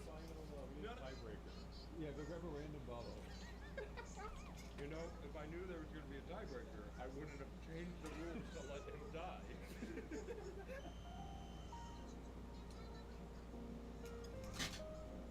This is the tiebreaker. We hope you guys can get this just because there wasn't that many options. Okay, so the way this is gonna work is first we're guessing the alcohol type, and if that's a tie, then it's flip right. Okay? And if that's a tie, then that's Oh. You're very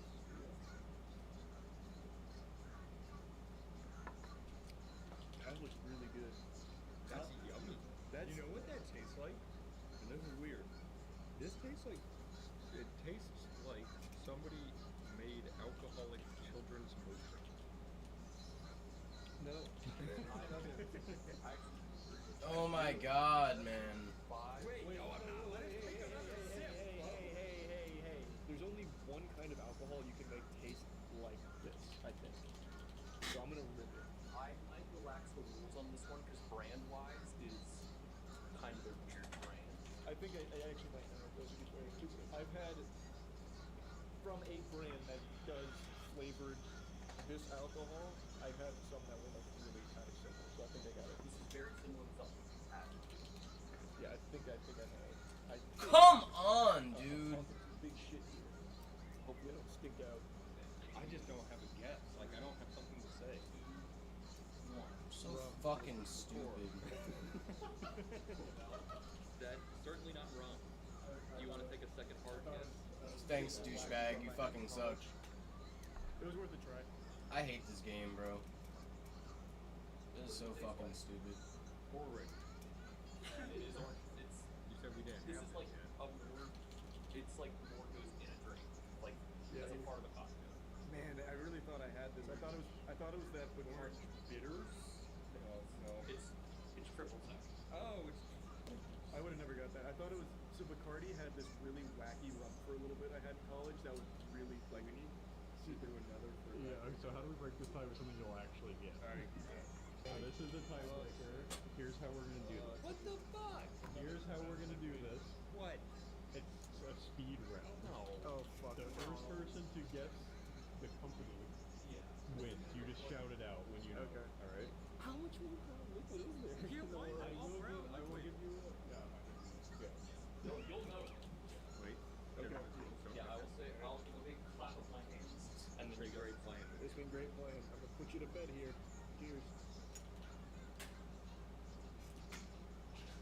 Oh, Jack Daniels, I think. Fuck! I was got trying to think of what immediately. you said earlier Yeah. because I was like, it's that. Oh yeah, I've had plenty of Jack to know that kid. We also did that in the other channel, so the taste buds are still fresh on it. I'm alive. I'm just gonna say this is the first competition we've done, you know, like this, and there's no loser because I changed all the rules to help him tie me, and then we changed the rules. So I ain't eating shit.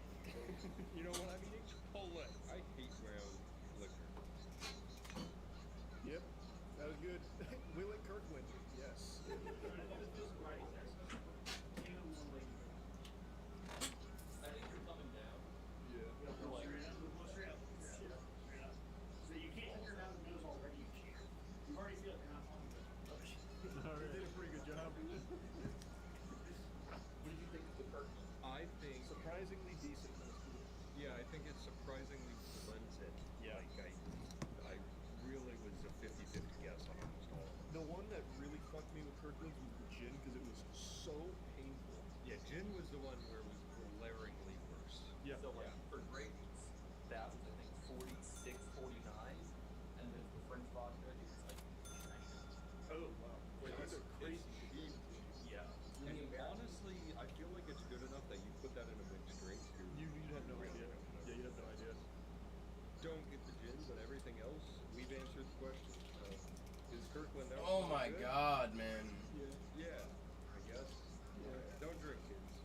Yeah. That was fun. Yeah, shut that off. I'm gonna try and eat now.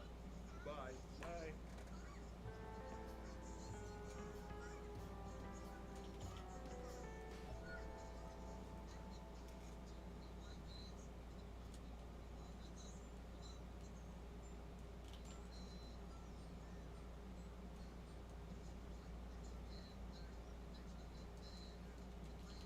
You're so annoying, bro.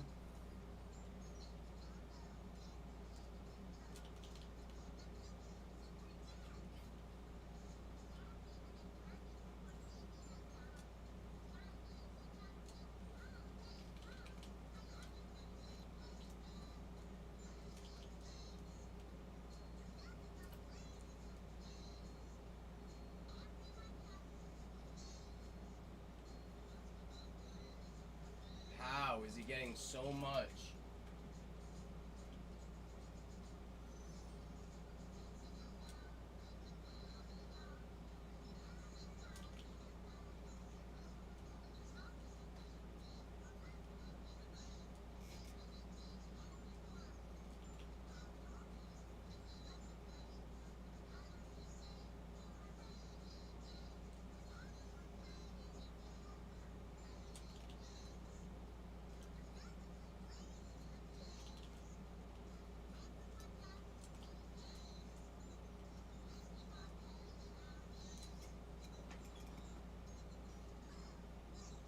How?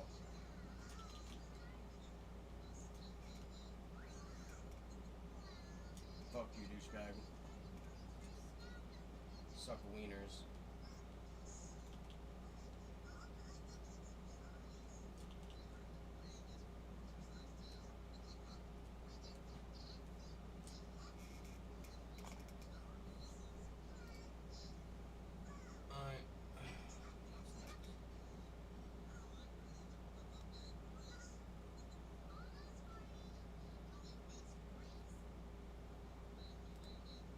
government is hiding billions of pounds of cheese in hidden caves underneath the United States that it is selling off by manipulating our advertising and education systems to our detriment in order to turn a profit.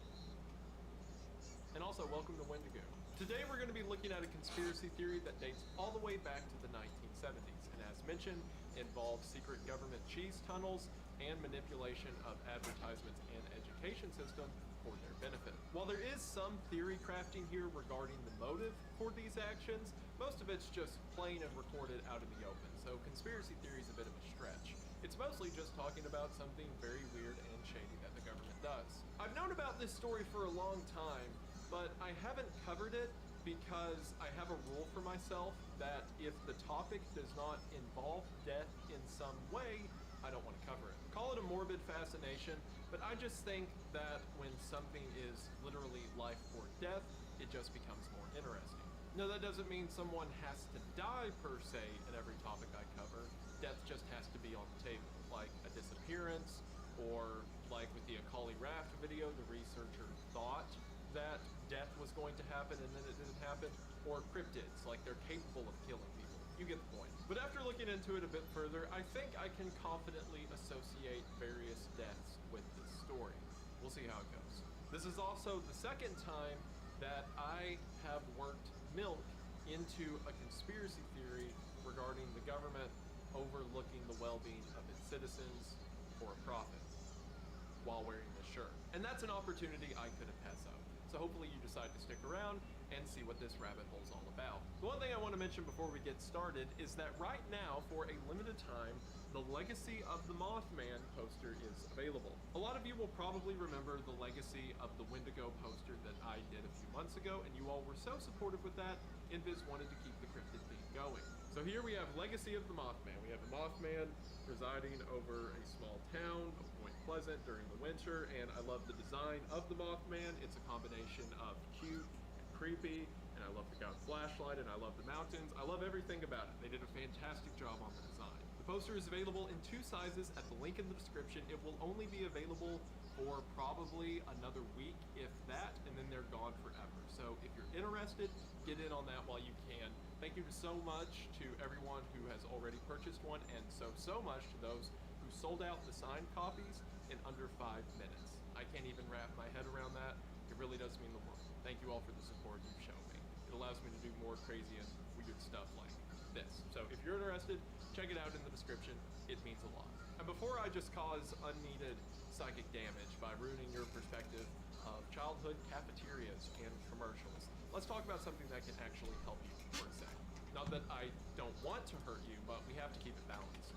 Before I continue with information that's going to have absolutely zero positive effect on your life, let's talk about something that can actually help you, like today's sponsor, Aura. I'm sure we've all used our name, email address, and password across the internet without really thinking about it. And while it can certainly be convenient and fun to throw your personal information on the web, it's also dangerous. I mean, recently AT&T released that over 73 million people had their information just dropped onto the dark web. And everything they recommend to keep that from happening, like strong passwords, monitoring your account activity, and fraud alerts, are all taken care of by Aura. Aura will expose data brokers that are using your information and send them opt-out requests on your behalf. Anytime you use your info online, there's a chance that some of that information can fall into the hands of telemarketers or scammers or junk mail listers or what have you. And the data brokers that hold that information are legally required to let it go if you ask them to. However, the process can be very tricky and convoluted because that's what keeps the scam going.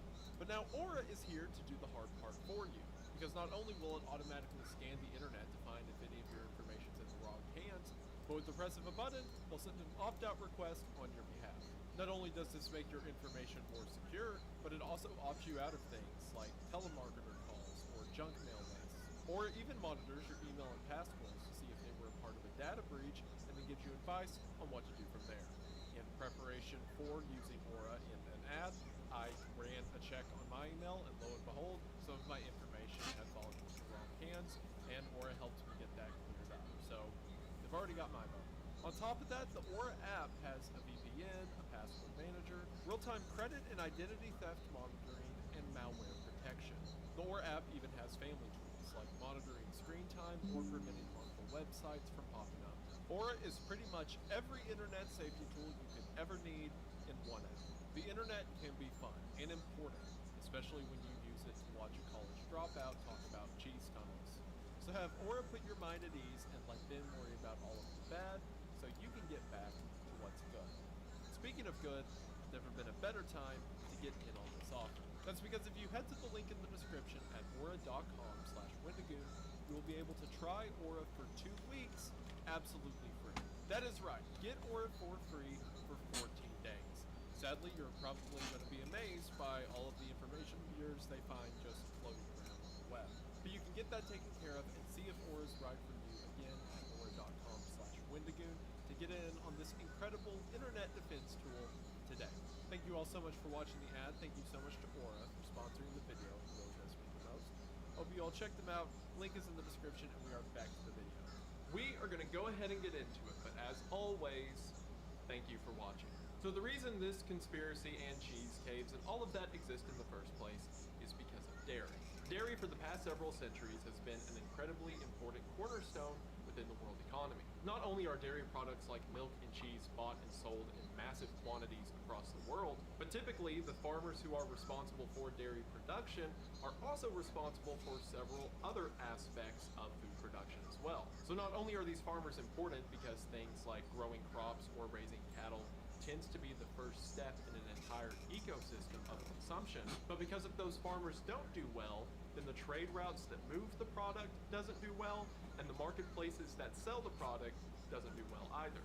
Because of this, it's normally in the government's interest to make sure that first-level producers like farms are doing okay. And this is the very concern that arose during the Great Depression in 1933. In 1933, FDR, under his New Deal, created something called the Commodity Credit Corporation, or the CCC. The purpose of this corporation was to monitor and manage various important markets within the United States. Now, the CCC did a lot of stuff around the Depression era that is important historically, but for the sake of our story, we're concerned about its going-ons in 1948. See, initially, the CCC was just a corporation that was set up by the government, and even though it had assistance and oversight from the government, it was technically its own thing. That wasn't until in 1948 when it became a wholly federal entity, meaning that what operates and appears as its own corporation that just has the better interest of farmers in mind, when you go digging, its CEO is the Department of Agriculture. That in itself is nothing new. There's plenty of companies that sort of operate autonomously and are kind of extra arms for the United States government. Well, in 1949, the Department of Agriculture gave the CCC permission to buy excess dairy off of farmers. So why would the government need to do this, right? Well, let's think about it. If at any point there is too much dairy production for the American rate of consumption, so in other words, if farmers are producing in excess of what people are buying, then that means that the price of dairy will go down. If the price of dairy goes down, that means the farmers are being paid less. If someone is being paid less, then that means there is a chance that they are going to go out of business. If they don't meet the minimum requirements for operating costs, they could go belly up. Now, in business, this is a thing that happens a lot. People go bankrupt, people go out of business. Who cares, right? Well, while that may be fine for independent companies that are just looking to turn a profit, the government views dairy as a vital corner of the industry, as explained earlier. Because you could look at any point in history and say, sure, the price of dairy is low right now. Who cares if a few farmers go belly up? That's how markets work. But what happens if 5 years from now, there becomes more of a demand for dairy and the price of it goes up, and now you don't have enough people supplying the goods for consumers to buy? And because the government views dairy as vital for American well-being, they can't let that happen. So in 1949, the CCC begins to buy up dairy from farmers whenever it's in excess to stabilize the markets.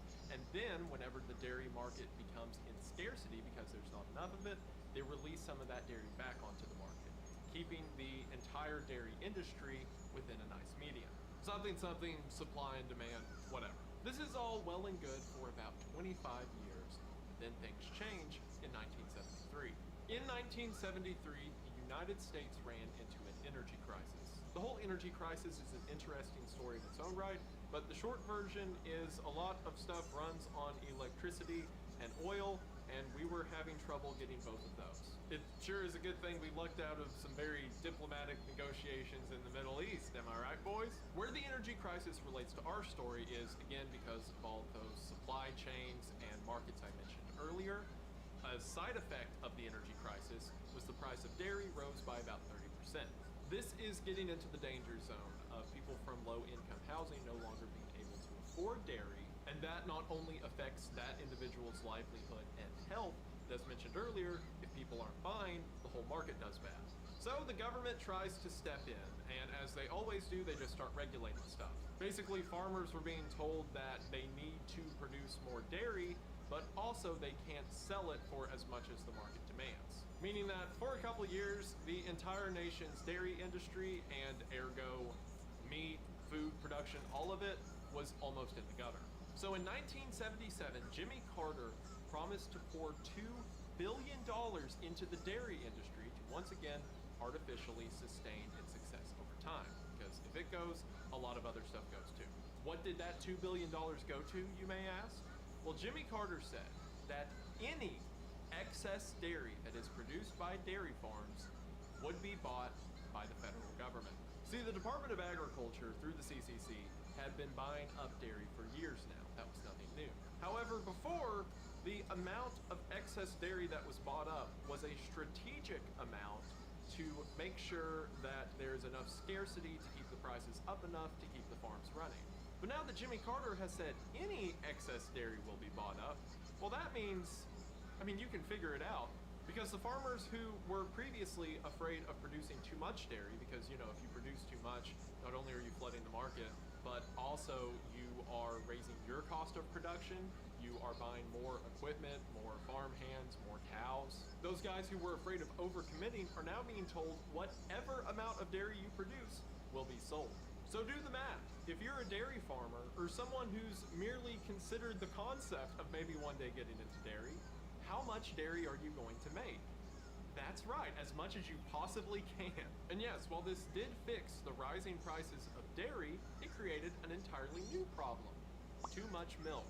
Unless you have hundreds of miles worth of refrigerators, which would be an entirely new energy crisis if you produce that much, there's no way to keep milk for a long period of time. The government realized this, but also realized that what you can keep for a long period of time is dehydrated milk, butter, and cheese. Cheese being the easiest to store, the government immediately took all of this excess milk that they were buying and turned it into cheese. However, the amount of dairy and now cheese that the government was taking in was far in excess than any amount they could flood back into the marketplace to stabilize the markets later.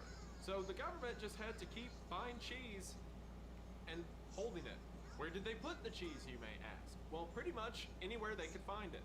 They used old warehouses, old bunkers, old food storage facilities. The largest facility and the most famous one that this video is titled after is near Kansas City, Missouri, near Interstate 435. There was an underground limestone cave that was naturally cool all year long. So they turned it into a giant cheese storage facility that holds hundreds of millions of pounds worth of cheese at a 36 degrees Fahrenheit temperature, and yeah, they just leave giant wheels of cheese in there. And hundreds of millions of pounds is not an exaggeration. By most estimates, around 1980, the government had stored about 500 million pounds of cheese that it couldn't do anything with. Not only that, but the incentive to overproduce never went away because the government was still buying up anything in excess. So they didn't just buy a massive lump of dairy and henceforth cheese during the energy crisis, they were still buying it up for years and years. Now the whole underground cheese cave stuff was kept mostly out of the public eye and just known by people, in the know at like the Department of Agriculture and stuff. That was until December of 1981. It was then on December 2nd of 1981 that John R. Block, Secretary of Agriculture, showed up to the White House with a moldy block of cheese. He held it up to reporters and said that there are 60 million more of these that the government is doing nothing with. This spurred a lot of commotion about government wastefulness from journalists and Americans alike. So later that same month, President Ronald Reagan said that cheese would begin to be moved into government welfare programs. Initially, Reagan committed to sending 30 million pounds of the cheese into welfare programs, but eventually like 300 million pounds were sent out. And you may think, oh, well, that's like over half of the cheese supply. Keep in mind, the government is still buying cheese as they are sending it out the door. It was incorporated into the Temporary Emergency Food Assistance Program and has forever been known as government cheese. Government cheese is referenced in a lot of American culture, from songs to stories. Some people look at it fondly, like people remember when they were a kid and would eat, grilled cheese sandwiches with it. Other people view it harshly, that it was a sign of poverty, what have you. Either way, most people don't know that this government cheese program that ended in the 1990s actually came from this entire weird series of market control that I've mentioned up till now. Aside from that, the government continued to buy up dairy from farmers until around 2014 when the program ended because the markets kind of figured themselves out. And you may hear that and think, oh, okay, does that mean that they ended up giving away or running out of all of this excess cheese? No. Those same storage facilities that are now managed by the USDA, rather than having 500 million pounds worth of cheese in them, now have somewhere around 1.4 billion pounds of cheese in them. But in spite of that, the government isn't buying it up anymore. At least not to the same degree they were previously. They still buy it up for things like school programs or disaster relief funds, but not to the same degree or the promise of any excess as they were before. So why did the government quit buying it up all of a sudden? Why is 1.4 billion pounds fine when 500 million was a huge issue before? And perhaps most importantly, where did all the cheese go? And that's where we get into the conspiracy. Again, this isn't so much a conspiracy as much as it is a series of conveniences for the federal government. So put yourself in the federal government's shoes in the 1980s. The problem is that you are continuing to buy dairy from farmers. Well, you can't quit buying it because now the system has got large enough to a point that if you quit, there could be a market crash that could have repercussions across the entire economy. You can't throw all of your cheese onto the marketplace because that will flood the markets, and what I just said will happen but in a different direction. Effectively, the government has become a whale that is buying so much of the product that if the whale were to disappear, it could crash out the whole market.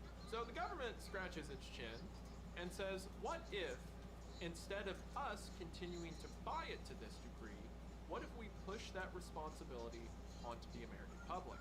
What if we stop increasing the amount of cheese bought and instead increase the need to buy cheese? Well, to understand how that happened, you have to understand something called a commodity checkoff program.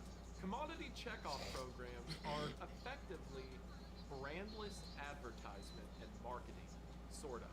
Effectively, you have commodities within the United States, like as mentioned with dairy, are important not only themselves, but the economy as a whole.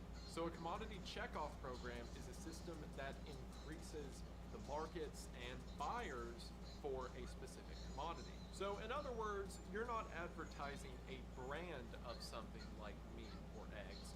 You're just advertising eggs or meat as a concept.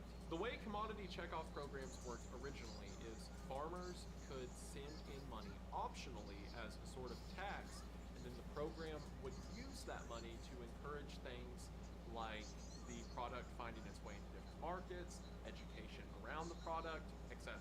For example, there was a commodity checkoff program around pork. So the program would take money from pig farmers and then use that money to educate people on the benefits of pork, whatever that means, to pay for pork advertisement, and to lobby with things like restaurants or food chains to put pork on the menu, with the whole idea being that you're helping the market rather than a specific brand or seller. And of course, like the CCC, all of this is run by the USDA. Well, in 1983, the Dairy Promotion Program began. So, as mentioned, dairy farmers had the option to pay this Department of Agriculture organization to help sell dairy as a concept rather than a specific seller. While this might have done some help for the dairy industry, it wasn't until 1996 during the Clinton administration that the government decided they were going to kick it into overdrive. Then the dairy promotion program was no longer an option and became a mandatory tax for all dairy farmers. In 1995, the tax was 15 cents per 100 pounds of dairy sold. Effectively, it's a tax for the benefit of the whole market. So now the government is taking in a tax from dairy farmers and trying to convert that money into sales for dairy. How do they do that? Well, just do what they always do, silly. Make another shell company. Because in 1995, the government created Dairy Management Incorporated, or I'm sorry, the board underneath the USDA, the Dairy Promotion Program, created an entirely new company that's just hip and cool and loves milk for some reason, called Dairy Management Incorporated, or DMI. I jest a little bit. It's not like the government ever tried to hide records that they were running DMI or anything.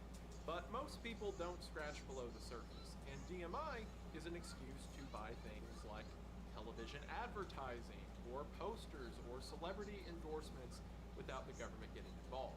In 1993, the state of California's Milk Processing Board, which is an independent organization within California made to support local dairy farmers, started an ad campaign called Got Milk. Well, in 95, after the Dairy Management Incorporation, or the DMI, came to, I guess it didn't come to power, but in a dairy sense, it absolutely did come to power. It's like a sovereign ruler over the farms of America. In 1995, Got Milk was bought by the Milk Processor Education Program, which is a program under the Dairy Promotion Program and with DMI and whatnot. Did you ever think it was weird if you grew up like I did and saw posters of Taylor Swift with milk mustache? Did you ever think it was strange that it wasn't telling you to buy any specific brand of milk? Like, it wasn't a company's milk that you were supposed to buy. It was just selling you on the idea of milk as a concept. And on that same note, did you also think it was weird that schools began to roll out individual milk and chocolate milk cartons? And like every single year I was in school, that was always an option for students to get. What about all of the education and school health class stuff that got injected about how milk strengthens your bones, or it made its way into all of our commercials and kid shows about how milk makes you big and strong?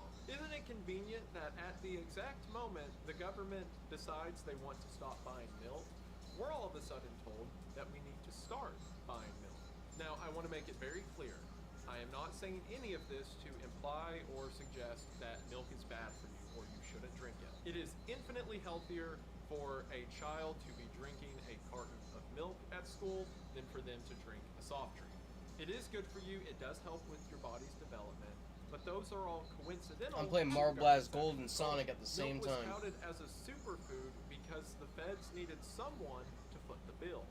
The fact that it was healthy is just a cool coincidence. It is not the praxis of getting people to drink milk that is the issue, it's the motivation behind it that should be called into question.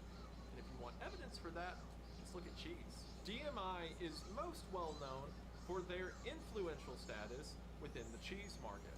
So a lot of this money that goes into DMI from dairy farmers, as mentioned earlier, goes to effectively lobby cheese onto the menus of various restaurant and fast food chains. Author Clint Rainey, when writing for Bloomberg, described the DMI as, quote, the Illuminati of cheese, and also said, quote, a secretive government-sponsored entity putting cheese anywhere it can stuff it. DMI began to lobby with a lot of restaurants to put more cheese into whatever they were selling. In 1995, they worked with Pizza Hut to release the stuffed crust pizza.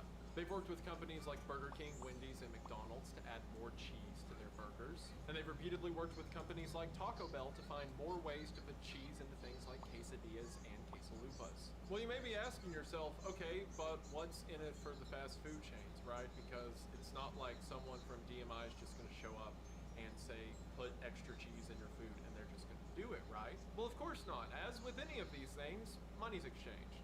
A large part of the DMI's money goes to advertising for specific companies to ensure that more cheese is sold. A 2009 article from the Daily Herd, a farmer's newsletter, talks about how cool it is that the DMI has committed to paying Domino's $12 million for advertisement in the next 2 years. Also off of that, it's now not so surprising why the government bailed out Domino's after the 2010 recession. And this happens with every company they work with. Even though it's through the DMI, which is its own incorporation, it is the government paying out businesses to put more cheese on the menu through advertisement cost or some kind of kickback. And before even getting into the health ethics of that, there's already ethics on the taxation principle of that. Because like I mentioned, the dairy promotion program is not optional. It is a mandatory tax that farmers have to pay.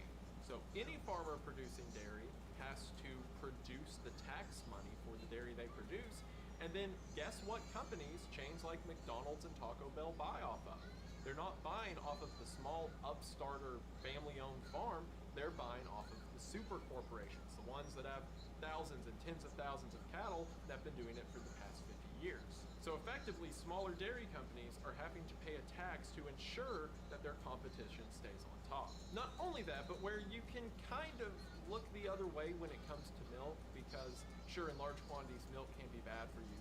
It's still a healthier option for kids and anyone to be drinking over something like soda, right? But you cannot say the same thing about cheese. Cheese causes high cholesterol, cheese is linked to obesity, especially in the extreme volumes we consume it nowadays. In the 1970s, the average American consumed about 7 to 8 pounds of cheese per year, which when you break that up as 3 meals over 365 days is a cheat.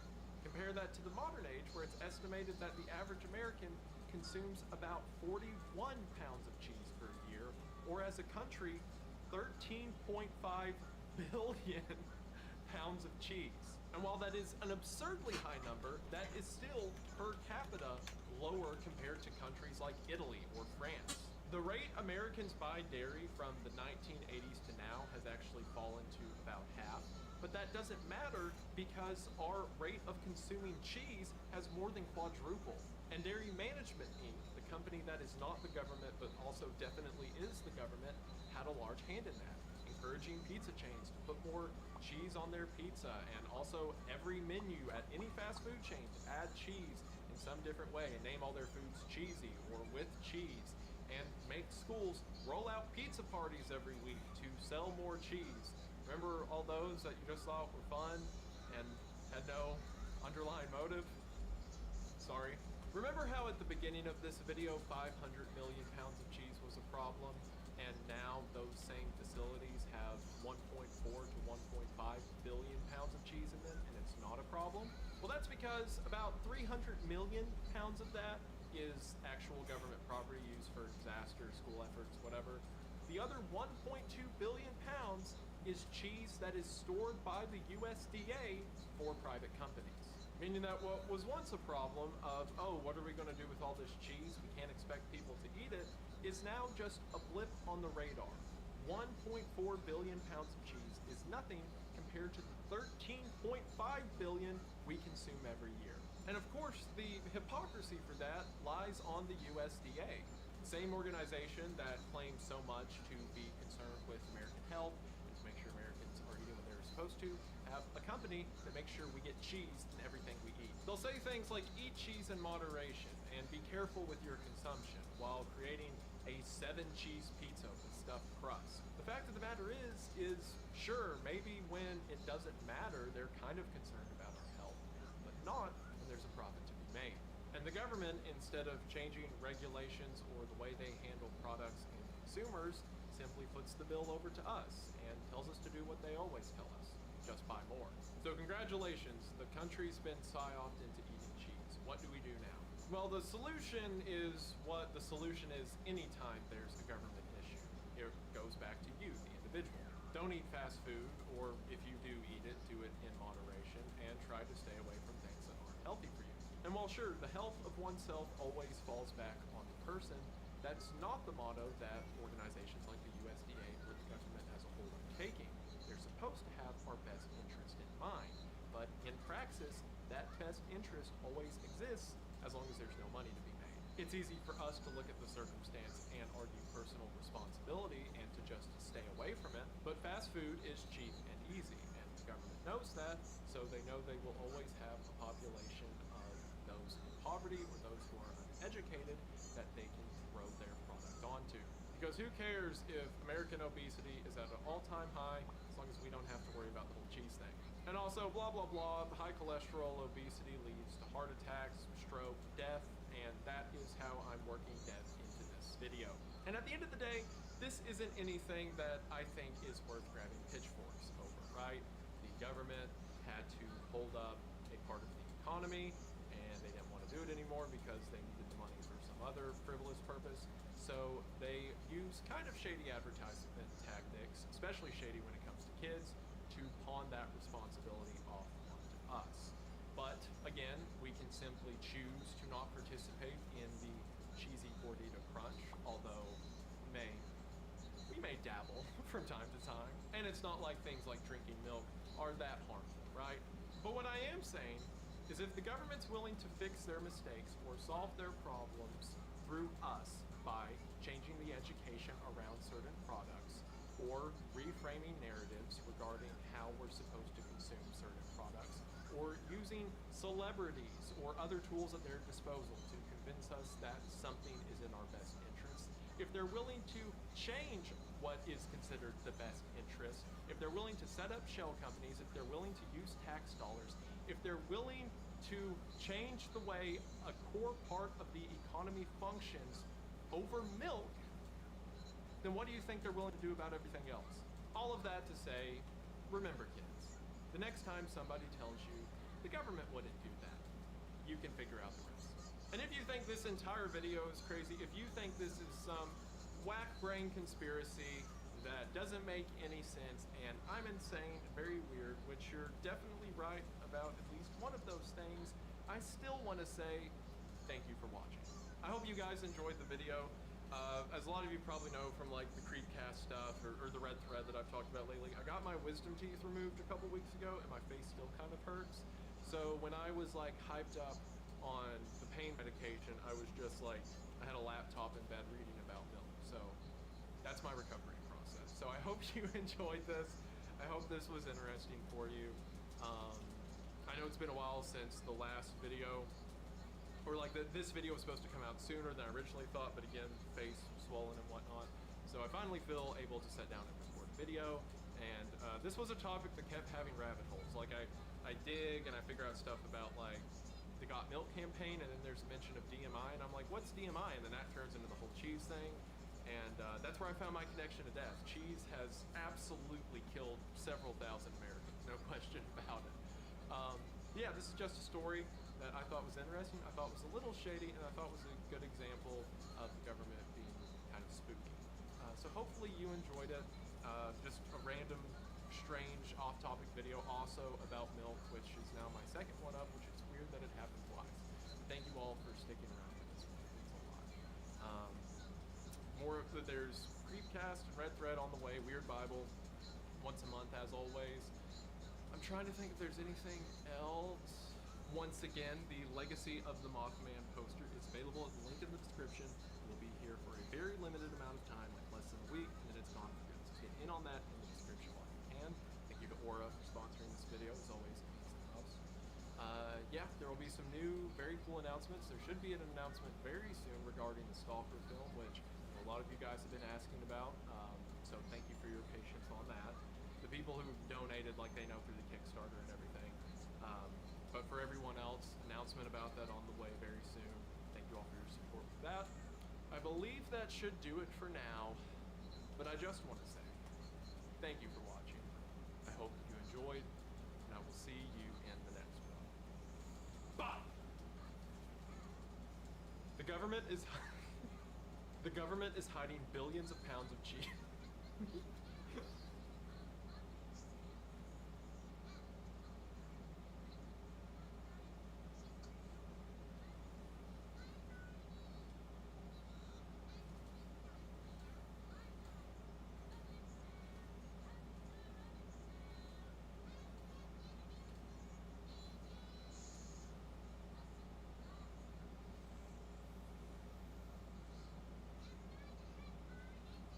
Damn.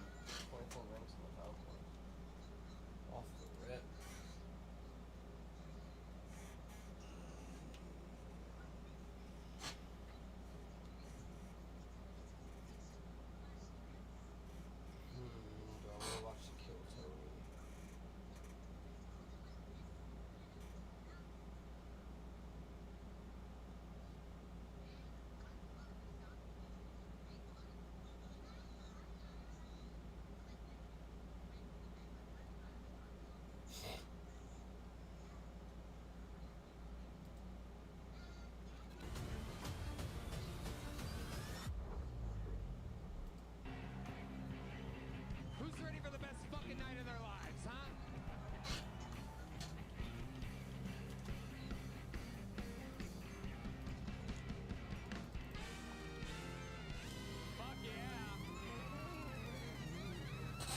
space. The great red band's here, ladies and gentlemen. Taking up so much.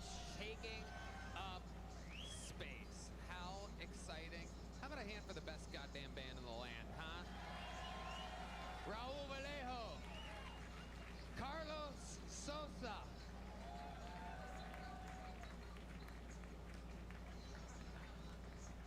Fernando Castillo.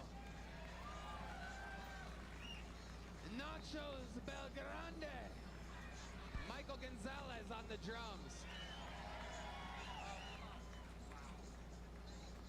Eli Menendez. This is a fucking, sounds like a migrant bus. Matt Muling on the electric. And the great and powerful D Madness on the bass guitar. You guys are here on a really special night. Before we get started, here's a little bit more from the amazing sponsors that made it all possible for you.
It seems a little intense.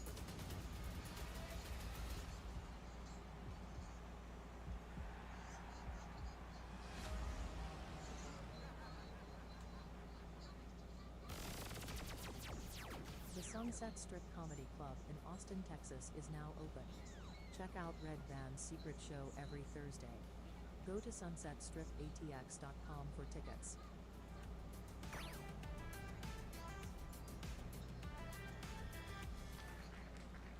You guys ready to start tonight's episode or what? Well. You know, one of the things that I love about this show, and I always say this, not always, but sometimes I do a little brag / proud moment, which is like, you know, I think we were one of the first ones to really shove Tim Dillon in front of everybody and shove Shane Gillis in front of everybody and really like proudly feature these guys before the whole world knew about them.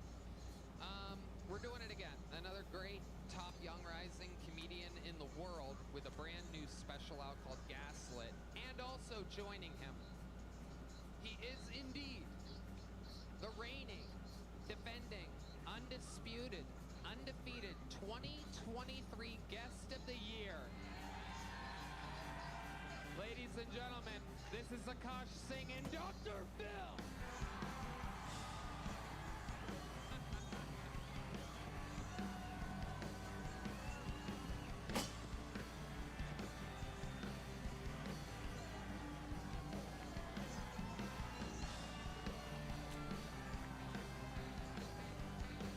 You're going crazy over Dr. Phil.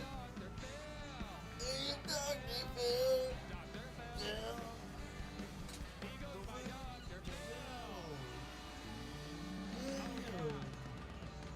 Oh yeah. He's back in the flesh for the first time since New Year's Eve. Yeah, baby. We're back. Feeling good? Dr. Phil starting his own network, running a media empire. A lot going on. We've missed you since New Year's Eve. What's going on? Heath Cordes gave me HPV a couple weeks ago. Just by hugging him, so guess we'll figure that out. It was a magical 2 nights in an arena. You got Guest of the Year, awarded by another imposter, Dr. Phil, who sent in a video gifting you Guest of the Year. That was weird. It's a great time. I haven't been that fired up since Cool Runnings came out on DVD. Raise your hand if you've seen Cool Runnings. Raise your hand if you've never seen a black person. D-Pat.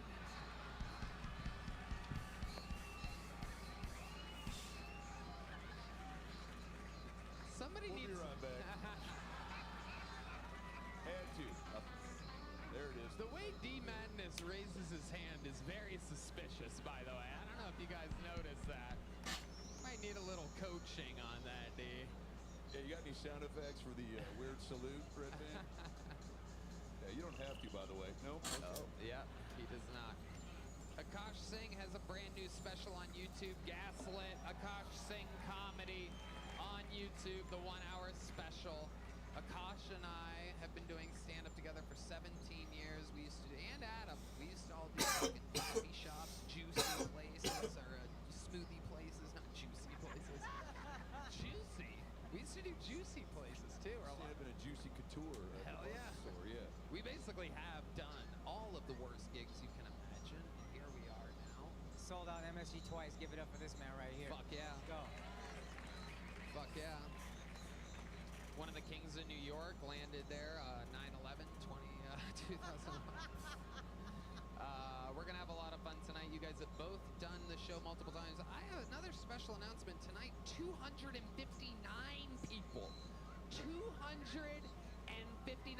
It could be a record. I'm not exactly sure. I don't think we've ever actually kept count, but 259 in crowded in a bar across the street right now, hoping that one of the young buck producers runs over there and yells their name. Then they get held backstage until it is their time. I'm going to pre-pull a name now.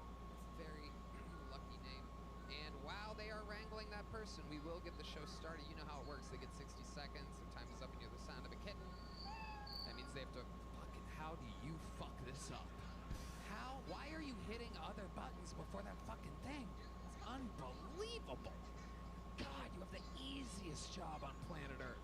It's a fucking the kitten button, the same soundboard that you've been hitting for 11 fucking years. You hear, at 60 seconds, you hear the sound of a kitten. Wow, impressive. That means you have to wrap it up then, or else you bring out the angry West Hollywood bear. There it is. And then I interview them, and we find out more about them. And I'm excited, Tony. Dr. Phil, the guest of the year 2023 is here. Well, hey, you guys made it easy. You're the best comedy fans in the motherfucking world. I'll just say that much right now. And you fucking know what it is. Okay? Are you excited? What are you smoking right now, player? Just tooting on a cigar? Just chewing on a cigar? Aren't you supposed to smoke it? They won't let you? Well, not with that attitude. Yeah, you gotta fucking believe in yourself. Ladies and gentlemen, getting tonight's show started with a brand new minute. One of our new regulars on the show, an absolute phenom. He's in tight quarters on this show, but if you ever see this guy on a big stage doing stand-up, it is a sight to see. But this, right now, is a brand new minute from our very own Casey Rocket.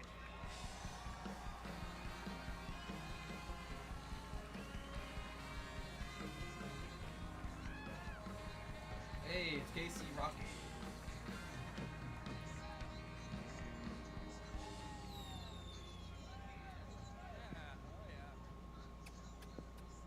Alright, cool. Yeah, very good. Sorry I'm late, guys. Police caught me playing Roller Coaster Tycoon again. Fucked up part is, I don't have a computer. Alright, 6 people died. Alright, hell yeah. Very cool. Sorry to the victims. Alright, we're doing good. Hell yeah. God, it's been a tough week. I'm such a little brat. My parents tried to send me to adult military school recently, so, AKA the Coast Guard. Alright. This is a Navy crowd. Alright, hell yeah. Love that. God. Okay, cool. Got myself on that one. God. I had a lot of crazy friends growing up. My best friend, his name was Mark McKinney, and he used to take a bunch of Adderall and play Red Dead Redemption, and he would just skin horses for like 9 hours. And I would just watch him. save the pelts, big boy. And, all right, I'll leave it there. Thank you, I'm Casey Rocket. All right. Save the pelts. The wild world of Casey Rocket has graced us yet again. Casey, another brand new minute. You look fantastic tonight. This is a new look for you. Just trying to dress up. Thank you guys so much.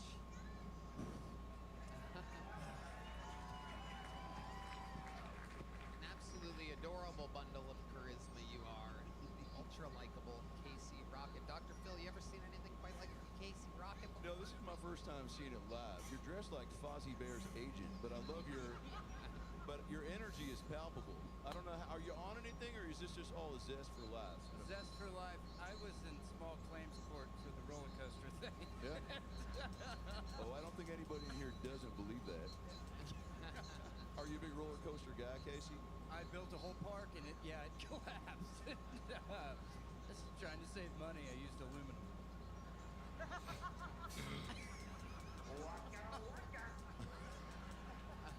Red Band redeemed himself. Yeah. Red Band Redemption. There we go. Come on now. But I was, yep, there, that's what it is. Fantastic, Casey. I noticed you came out with a briefcase tonight. Yeah, well, okay. We talked about it. If you weren't here last week, I've been a receptionist for the law offices of Tarlo and Tarlo for... Shout out. Shout out Tarlo and Tarlo, and they were kind enough to represent me during my civil case, so I didn't have anywhere to put this. This is what I brought to court. This is kind of embarrassing. I guess I could show you a couple things that were in it. Oh, that'd be great. Okay, so these is just stuff that was going to help my case. Perfect, Red Band. This is stuff, I was small claims court, it was like 5 or 6 million, and so they said bring some stuff that you think would help with your case, so I brought a shower cap, and Blu-ray of Shutter Island. Oh, wow. And if you're not much of a reader, paperback of Shutter Island. Oh, wow. I got some, let's see, I got some headshots. These are kind of nice. It's just kind of me looking kind of handsome. Big boy LaCroix. Big boy LaCroix. Oh, my goodness.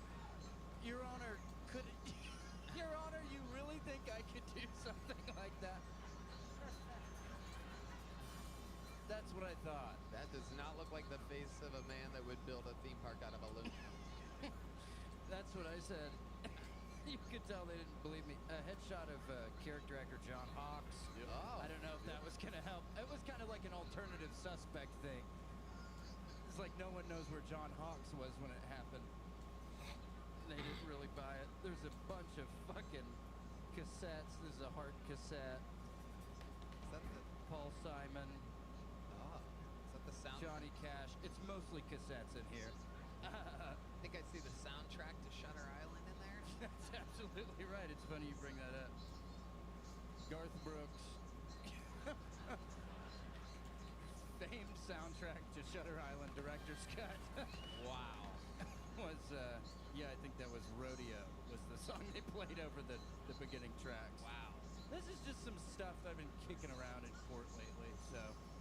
I love it. Have you thought about taking a gel blaster into the courtroom with you? Gel blaster, you say? Yeah. Actually, I have.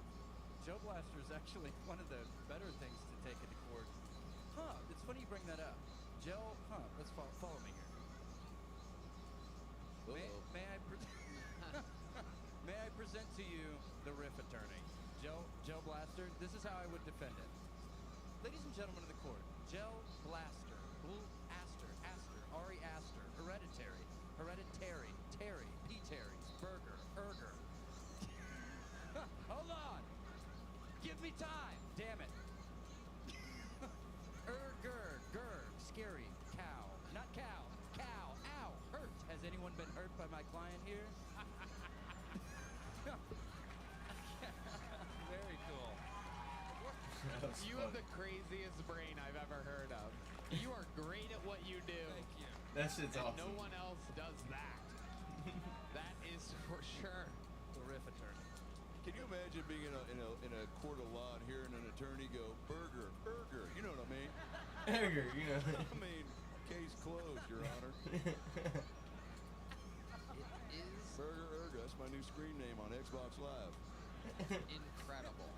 Always putting on a big show, always with some fun things. I cannot wait to see what you do at the LA Forum and, of course, Madison Square Garden. Wow. 2 nights coming up. They're not ready. Hell yeah. I'm excited about the future.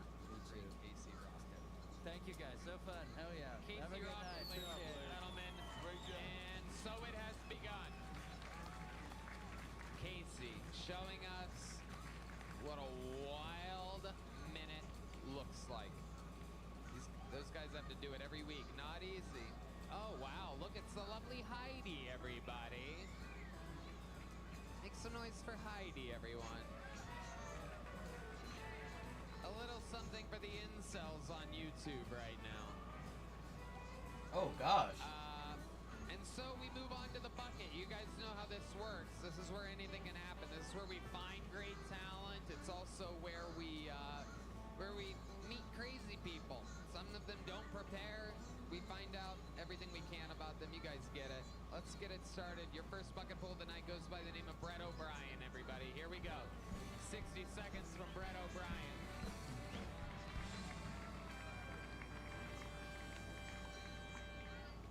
I was watching that show, My 600-Pound Life, and before the lady got on the scale to weigh herself, she took off her shoes.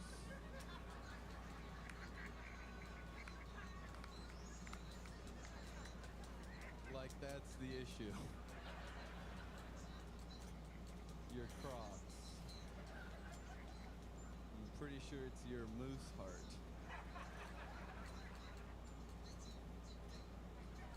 Then her dog started chewing on her shoe. She was like, damn it, Biscuit. I was gonna eat that. No, actually, I weighed myself after sex the other day, and I was heavier, which I thought was strange. I'm like, there's no way there's half a pound of cum in my ass right now. All right, thank you guys. Wow, a great set. 59 seconds on the dot for Brett O'Brien. Fantastic, my friend. You've been on this show before. Yep, I've been and it on. has not gone that well before. Not that so you're well. getting better. Getting better. How long have you been doing stand-up now? Almost 5 years. Almost 5 years. And how long have you been in Austin? Like almost 3. Okay. Where were you doing it before that? Dallas. That's right. Yeah. There you are. So you're getting better here in Austin. You doing a lot of spots? Trying to do a lot of spots, grinding, you know. Huh? Yeah. Absolutely. What do you do for a living again? I'm in software sales. Okay. Yeah. Ladies. Yeah. Yeah, that checks out. Dr. Phil, what do you think about this guy? Well, your name's Brent? Brett. All right, take it easy. Jesus fucking Christ. Trying to get to know you, Brent. Brett? Brett. Brett, you hit the comedy trifecta of topics for me, okay? Fat jokes, check. Cum jokes, got 'em. Dog joke, you nailed it. Which one did you write first? Because you came out swinging. Really funny, great timing, misdirection. Did you write, are you like a cum joke guy first, or is it like, did you have the cum in your butt and then the joke came? Yeah. Yeah, I've always... That's what I'm trying to ask. Yeah, cum has always been at the heart of my act. For real, do you have a plethora of cum jokes? It's a fun topic. Not as much as I would like, but... Have you ever come inside of a fat dog? Good question, Tony. How's that for a trifecta, Dr. Phil? Save it for the roast in Los Angeles. No. There's no roast. There's no roast. Well, We're on the air right now. If there was one. Specifically said, don't mention the fucking roast. It's okay. It comes out. He's doing the Dr. Phil roast. Sorry, surprise. I'm doing a roast of Dr. Phil in L.A. Who's gonna fucking go? Raise your hand. I'll give you a free ticket tonight. Can I plug that? That would be an honor. Hey, great. I'm doing it. Yeah. Well, you were already on it. You told me. Oh, yeah. Okay. Improv. Here we go. And here we go. You got a sound effect to save this shit right now, Redman? Yeah, right. Maybe a fucking cat that's not a cat? There we go. Oh, all right. So Brett, when's the last time you were on the show? How long ago was that about? It was a year ago with Adam Ray, or with Adam Ray. Yep. Okay. Mhm. And so how's your life changed in the past year? What are some things that you're doing with your life other than stand-up comedy? What has changed? Well, I interviewed for a promotion the other day. I bombed the interview. That's not change, dude. Yeah, That's the same shitty life twice. Yeah. Yeah, we're one failed interview closer. So we're yeah. Where do you work again? A software company. That's right. Was there a name of It's called Ninja One. Ninja One, yes. Is it run by an Asian guy? It's not ran by an Asian guy. Okay. We just look up to him a lot. Okay. And what do you do for them that you're trying to get promoted? I do cold calls. Okay. Yeah. Wow. Can you give us an example of what a cold call from you sounds like? Sure Here thing. we go. My phone's ringing. Hello. Hey, it's Brett with Ninja One. Jesus, so what are you? Why do you sound like you're outside of my window right now? I'm scared. Yes, but how can I help you? That's great. What's a Ninja One? Ninja Wand? What? Ninja Wand? Not. Oh, it's getting scarier. I'll call you back. I'm sorry, I had you on speakerphone the whole time. Shit. Can I try? Can I try? Yeah, Doug. Can I try one? Yeah, here you go. It's ringing. What's up, Phil? Hey, Doc, it's Brett with Ninja One. Oh, what's up, Brett? Yeah, you called last night, but I told you to fuck off. What's up? You still got buckets of cum in your butt? What's going on? And scene. See you, bitch. Damn. Dr. Phil, cold as ice. You might have to put that promotion on hold, Playboy. It's a hot lead for me. So you're trying to get a promotion. What else? What do you do for fun, Brett? You have very, very, very dark Dahmer energies to you. You're holding onto that microphone like you're strangling a woman. Come here. No. Frequent rainy at night. Looking for. Okay. Oh no. I'm just kidding. No, what do I do for fun? I play golf. I go out and drink at bars and the normal stuff. How does drinking normally go for you? You seem like the kind of guy that would close it up. Close it up. Yeah, I lock the doors. Funny. No, it ends with me getting drunk, and usually that's about it. You get home, you think, damn it, man, you blew it. You blew it. No luck with the ladies. My girlfriend dumped me like a month ago. What did you say she dumped you? How did she dump you? Text, in person? In person. How did she do that? Did she come to your place? You go to hers? You mean? She came over. What did she say exactly? Let's replay that phone call. Hand me the phone. Yeah. Red Band hitting you with the jingle. It was in person. Yeah. Oh. Hey, baby. Why'd you call me? I'm in the living room. Yeah. Sorry. What's up? Yeah. Fuck. Wait, she broke up with him. So how did she break up with you? Dr. Phil, it really helps. I'm not great at improv. Here, give me my phone back. Burger, yeah. Burger. Go ahead. Gives me a lot of material for the upcoming roast of Dr. Phil. I can't wait for you to do it. It's a real thing. Stop laughing. Brett's trying to pour his heart out. So she broke up with you. Yes. Yeah. She broke up with you. So are you guys sitting in the living room? No, front door. Just basically, she was on a mission.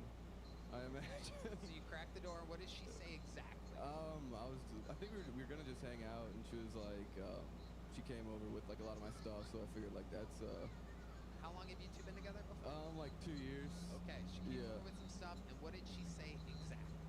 I need space. I wanna just be on my own. That type of thing. Jesus Christ, Red Band. Something about another guy. No. Soundboard. Okay. And what did you say? Like, what? This is kind The hell, lady? Yeah. I just said, why? Was it something I did? You know what I mean? She was like, no, the bullshit. Like, I just want to be by myself. Because I graduated in 21, and she graduated like 2 years later, so she's still with her family. And like, I was talking about moving together, and she was like, I'm not What sort of stuff of yours did she bring by? Like what? Jackets, shoes, artifacts of clothing. Artifacts? Yeah. Clothing? Artifacts? Who describes clothes like that? Yeah, I don't know if that's even how you say that. Fucking weird. Articles of clothing. Articles, yeah. That's a whole different word. An artifact of clothing would be your King Tut mummy hat. Like that. Yeah. She brought my old chalice. That's how I knew it was over. Yeah.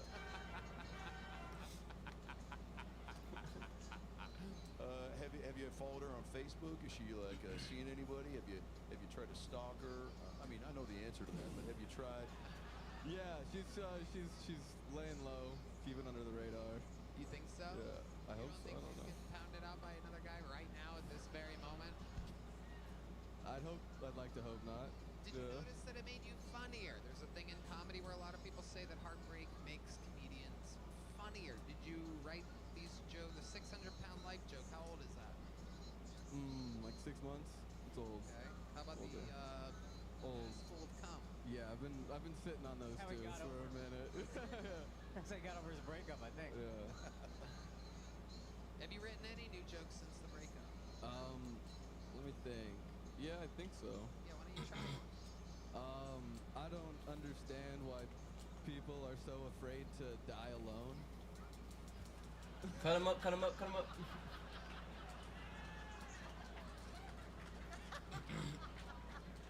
Because if you're not dying alone, you're dying with like a group of people in a mass tragedy. I think I'd much rather die alone.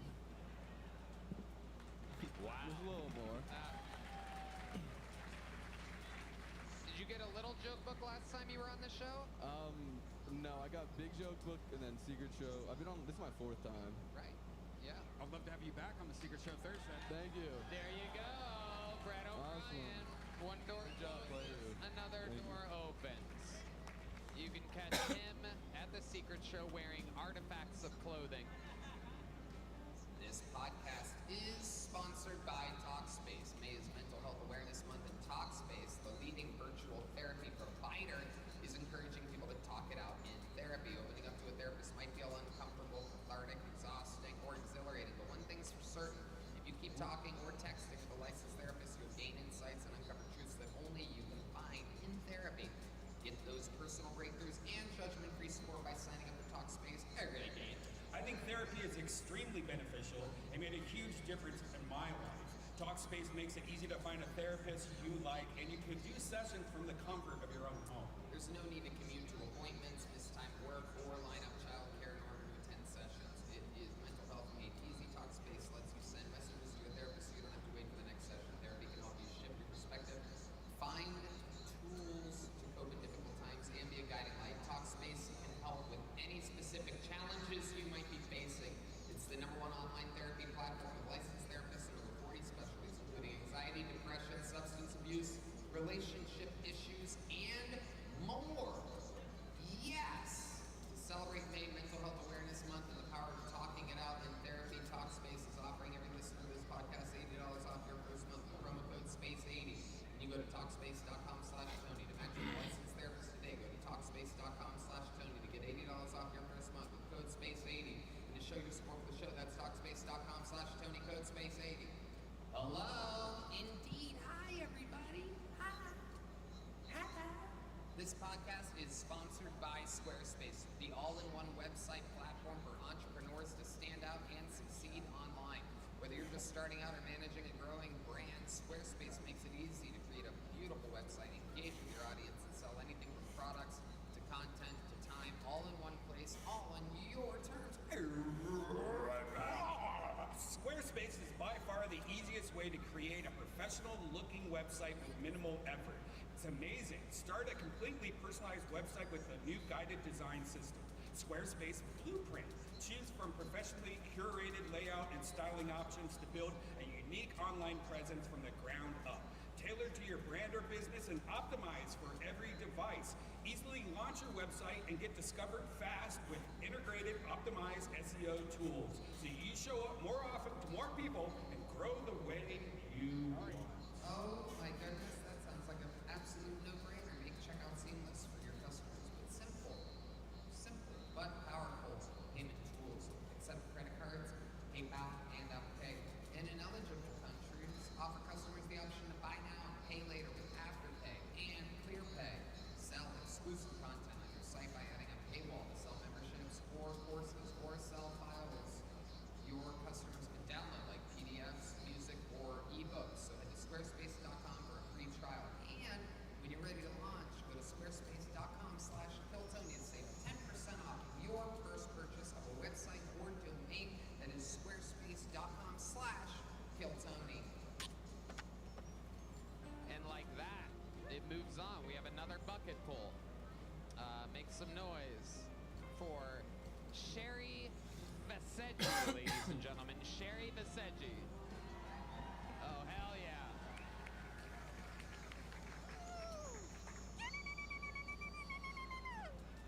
from Iran.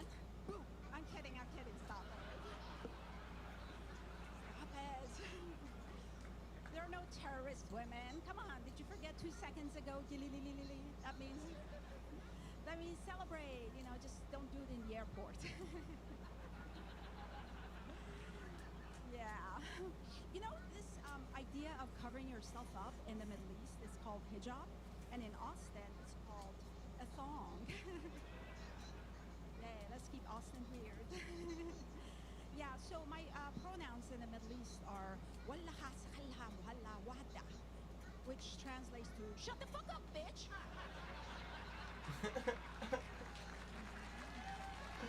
Oh, great. That's great. There's more. Or I will stone you. I need some rocks. Where's Camp Patterson?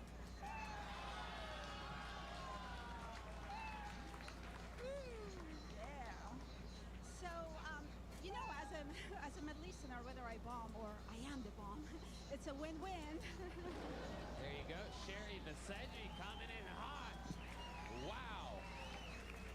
That was so much better than I expected it to be when I first saw you walk out. I'm like, oh shit, this is gonna be wacky and weird, but I didn't think it would be fantastic. That was a good set. I love it. The bomb part at the end, a little bit easy compared to the rest of your set, but it was fantastic, Sherry. How long you been doing stand-up? This last time since last May, but I used to do stand-up years ago. Akash, how does it feel to have your grandmother up here? I swear to God, I felt like my mom was up there. I got so happy. You see me smile? I have one question. When you came out and you said boo to the audience, you screamed at one guy, boo. Did you mean to say Jew? That's what I've been trying to figure out. I think you misspoke. I think you missed a punch. I don't take sides. You are something else. How long you been in America? Since 78, before you were born. That is true. That is true. How old were you in 78? 13. Okay. And where did you guys move to? Northern California. I went to high school there, then went to school in Fresno State. And you've only been doing it for a year? I used to do stand-up from 97 to 2003, and then it was a little bit too messed up here, so I needed to step back and kind of clean up. And what do you mean by that? Dr. Phil, he can help you. Perhaps you've heard of 97 to We're all 2003. a little messed up Some crazy upstairs. shit. And I talk about that in my book, We've Got Issues. We've all been knocked down and we're trying to get up again. Who said that? Chumbawamba, you got it. You're never going to keep him down. So Sherry, when you're I not get dressed like knocked a down. Sesame Street character, I get up again. Never gonna keep me down. Do you have hobbies? How do you keep your head clean of negative thoughts? I meditate, I got therapy, I Okay. took classes, What kind of classes? spiritual classes, Like what? regression, past life regression, and stuff like that. Okay. So it was all in the past life. You've had some childhood trauma and whatnot. Yeah. Was this all before your move to America? Was Probably. When I was in my mom's womb. Yeah. Oh, okay. In your mom's womb. Right. How long have you been doing stand-up? Since last May. You just started Kind of, but I used to do stand-up years ago. in Iran. No. Okay, well, where the fuck did you start stand-up, Sherry? In LA. In LA, great. Yeah. Well, you're very funny. Do you? What's your writing process like? I talk to myself during the day, and then stuff downloads, and I write it. Because her husband doesn't allow her to read or write, so she has to talk to herself. That was funny. Okay, Granny. That's cool. So all your material comes from. Wow. Tony, you might get a spot on the Secret Show for that joke. Raise Watch the yourself. roof. Oh wait, we can't any higher because the ceilings are so high. It's high enough for Sherry to fly a Boeing 747 into it. So Sherry, I love it. Are you married? No. You're single? You're just a fucking Iranian fucking mountain cougar just out here? I love it. Well, you're Trying to get sweet. to the younger guys. Oh yeah, is that what you like? How young we talking? Like Heath Cordes or like Gene Wilder? stole that jacket from? That is true. I'm deflecting. I'm envious. Come with me, and you'll be in a world of your imagination. Take a look, and you'll see Iranian Sherry. Dr. Phil running it into the end zone. 2023 reigning defending guest of the year. I think there's a lot of good stuff coming your way. You're you know, because it's a nerve-wracking thing to come up here. No part of you shaking. You're poised. You fucking grabbed that mic. You wooed. Everybody was rooting for you right out of the gate. So I don't know. I'm excited to see where you're. Do have a natural stage presence. Yeah. It is incredible. For only a year, it's unbelievable. Have you done other things on a stage before, performance-wise? I did a little bit of acting when I was in LA, of course, and you know. Were you in anything we'd recognize? Perhaps one of the Al Qaeda terrorist videos. Maybe the mother of an Al Qaeda terrorist. You could play that. Yeah. There's a Hallmark movie waiting to happen. I love your style. It is absolutely incredible. So, what else do you do for fun? What does a lady like Sherry do? I try to walk in the morning. I like to have a boyfriend. You're such a sweet little thing. You'd like to have a boyfriend. Are you on any of the apps or anything like that? No, I don't like dating. I guess maybe that's the problem. So, like your last hangout or hookup, how long ago was that? What was the situation there? You into only it's been a while. You're a Kosh guy type? Yeah, it's type been of a guy? while, and You're maybe the brown difficult guys only. for me to recognize what the jungle is like. Yeah, it's Oh been a while. shit.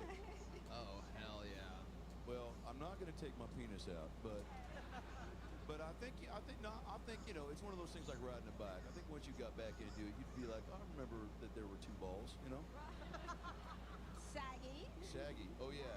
Now, what is your ideal guy? Brett, you said younger, but do you need like a physically fit guy? Because some girls are into dad bods, right? I like tall, skinny, white, Ooh. vegan. Vegan. Yeah. Vegan? Why is that part of the fucking? Because I'm a vegan. Oh my goodness. I know. You think you're going to find a full-grown vegan boy? Tall, muscular. I want someone better than me. You want someone what? Better than me. Aw, that's sweet. My standards are kind of. So let me ask you something, because you have it all together here, but it seems like you have to do a lot and you know, a lot of different things to keep your mental health proper, which is a very common thing amongst funny people. Have you ever? When's the last time you ate meat? This last round about 2 years ago. Did that do anything to your brain? Did you feel better for a second there? Eating what you're supposed to eat as a human being on planet Earth? Boy, somebody listens to Joe Rogan, huh? Listens. He's right, though. Meat is better. It helps your body. Okay, and I talk about that in chapter 11. Meat helps your body. Suck a cock from time to time and see what your brain comes up with. That's chapter 12 and 13. I'm not completely off meat. Oh, so you'll eat some meat. When I have a boyfriend. Oh, so if a boy, okay. Oh, look out. Okay, now that we're here, how do you start? You're in the bedroom. What's your first move? For real, because there might be a guy out there listening right now that's like, I need to know if Sherry means business. I need to know if heavy petting is involved, if anal is first base or third base. Where do you like to start, Sherry? Take me through it. We got time. A nice dinner. Yeah, I'm already out, so I think that there's... Yeah, you lost me at food and taking you for shit that I gotta pay for. No, I'm joking. Oh, Hold fuck on, you. Sherry, we have a guy on the line right now that wants to say something. Perhaps an eligible bachelor. Let's see what he has to say. I love hemp protein. It's one of my favorite proteins. We sell it at On. We sell hemp protein. How about that guy? He never calls in either. That was special. It's the owner of the club, Joe Rogan, talking about how he loves hemp protein. Okay. Not impressed. My guess is he's not tall enough for Sherry. Tall order. Well, Sherry, I just came out with these Dr. Phil hoodies. That you guys can get wherever Dr. Phil hoodies are sold, which is only one spot. They say we'll be right back on the back. And I only give them to people that I connect with. So I want you to put that on and just live your best life. Because you know, and once you find that special someone, you use it to clean up the mess, you know. But I like your mojo, and I'm truly fired up to see where your comedy career goes because you're fearless, and that's what you need, player. I always say I love the different shapes and sizes and ages and the variety of people we get. You know, all types of different artifacts of people that we get up here. And I love that you signed up for the show and came out with your explosive energy tonight. That was fantastic. Thank you. Here's a big joke bug. Whoa! Whoa! I can kick too. God, Sherry making me wish I was a little bit taller in it. I love it. How loud can this place get for the great Sherry Bissett? Thank you, Sherry. Amazing.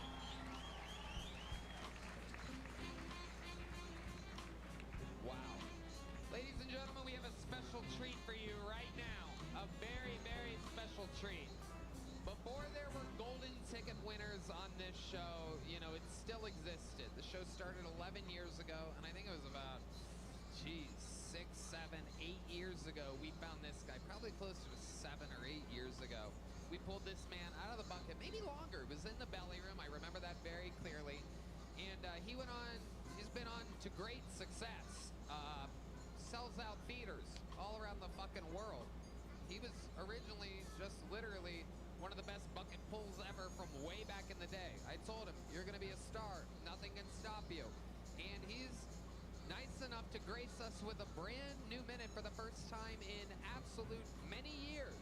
Ladies and gentlemen, you know him from America's Got Talent and so many other great things. Make some noise for the great Preacher Lawson.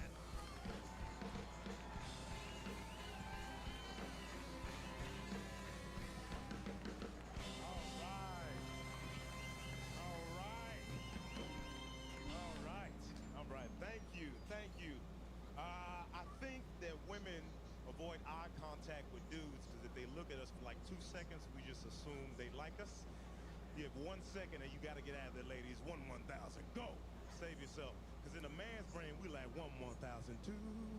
You're like a dream come true. That's what we think. You got to go. It's so funny, if a woman looks at a man for 2 seconds, we like, oh, she want it. But if a man looks at another man for 2 seconds, we like, you trying to fight, bro? Who you looking at? For 2 seconds. Unless they're gay. But you know if they're gay or not because their chin is down, right? You can tell. That's the giveaway right there. Same rules apply. 1,000. Whoa, hey, whoa, whoa. Yeah, I've never had a boyfriend in my life. I don't even know why I told y'all that, but I haven't had one. I haven't had a gay roommate one time. He didn't say he was gay, but I seen him on Grindr. I was like, you gay, man? What you doing out here, man? What you doing? That's the last time we playing Twister. My name is Preacher Lawson. Yeah. Goddamn. A legend of the game. Yeah. My man. The great Preacher Lawson with a new 1-hour special. My name is Preacher out on YouTube right now. YouTube/Preacher Lawson. It is so fucking cool to have you back here. Man, thanks for having me. This is awesome, man. I appreciate it, man. This is awesome. You're a gangster, baby. Yeah, this really is does. so funny. It's crazy, man. After shows, people are like, you got to go on Kill Tony. I was like, I was on there like 4 times. Why would I go back on? I didn't know y'all were doing stadiums. How long ago was your debut on Kill Tony? Oh, man, 2016. 2016, so about 8 years. Yep, amazing. That's crazy, and yeah. I remember it like it was yesterday. You were by far one of the best bucket pulls we ever had at the time. And I remember just going, you're going to be a star. This is it. And then you went and you fucking did it. Yeah, man, I appreciate it. Thanks, man. I appreciate it. Yeah. It was awesome. You just have that natural touch. Back then, we had no male regulars. It was the thing that because there was no females that were signing up back then. So we made all the women regulars. And so it wasn't even an option to have a male regular at the time or a golden ticket winner. We didn't have that built into the format of the show yet. We were lucky to have fucking, funny 250 some people signing up. Back then it was maybe 20, 30 max at times. But we found you, and you went on to fulfill the prophecy. What else is going on in life, Preacher? I don't know, man. I'm just touring right now. I'm just touring and auditioning, man, doing this, LA thing, man. You know, the place you love. Oh yeah, no, I do love LA. I could never live there again, but it's fun to visit, and it means a lot of sentimental value to me. I left a lot of artifacts there. And yeah, I'm pumped about life. How's Texas been treating you, Preacher? I was on a bird yesterday. Someone threw water on me, and that was weird. Well, I think they thought it was funny. Like out of a cup? Yeah, I was on a bird, and I was like, this is gonna be cheaper than the Uber. And then someone was like, what about water? And they just threw it. God damn. Well, I was trying to get your attention, and you wouldn't turn around. I said, Preacher, I remember you from the Comedy Store. And you said, fuck you, old man. And I was like, well, here comes the water, bitch. Hope you're not a gremlin. That's exactly what I said. Now, Preacher, I first saw... go ahead. A cup of water. It's crazy to think how far we've come from the fire hoses back then. Oh, man. Dr. Phil, go ahead. I interrupted. No, that's all you, Tony. I'm good right here. Yep. Anyways, with a Z. Preacher, I first saw you at the Comedy Store, and I was like, this fucking guy's funny, he's likable, and he's pushing the envelope. And then you did a backflip. Have you always been so flexed? I don't know what I'm trying. I'm turned on. What do you? When did you get? I've been black my whole life. Thank you. I was gonna say. That was crazy. Yeah. Dr. Phil trying to distance himself from my racist fire hose joke. Go straight in it. Now, can you explain to us how you do a backflip? How is it humanly possible that someone with your skin color can go around hipping and hopping around? You're gonna make my mustache fall out, Tony. That was more racist than the fire hose thing. It was. But how is it that your people are able to jump so high? We'll be right back. Oh my god.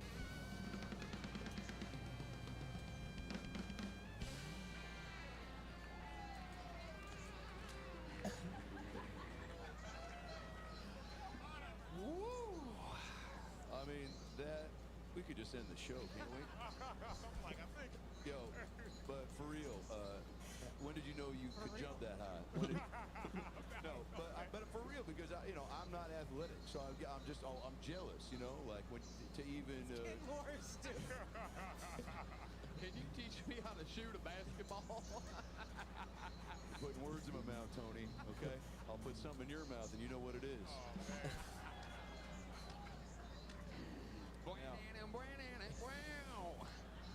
Okay, well, let's change topics then. Your special, what's it called again? It's called My Name is Preacher. That's right. You forget? What's that? The easiest special name to remember. My name is Preacher. I want to know why you named it that.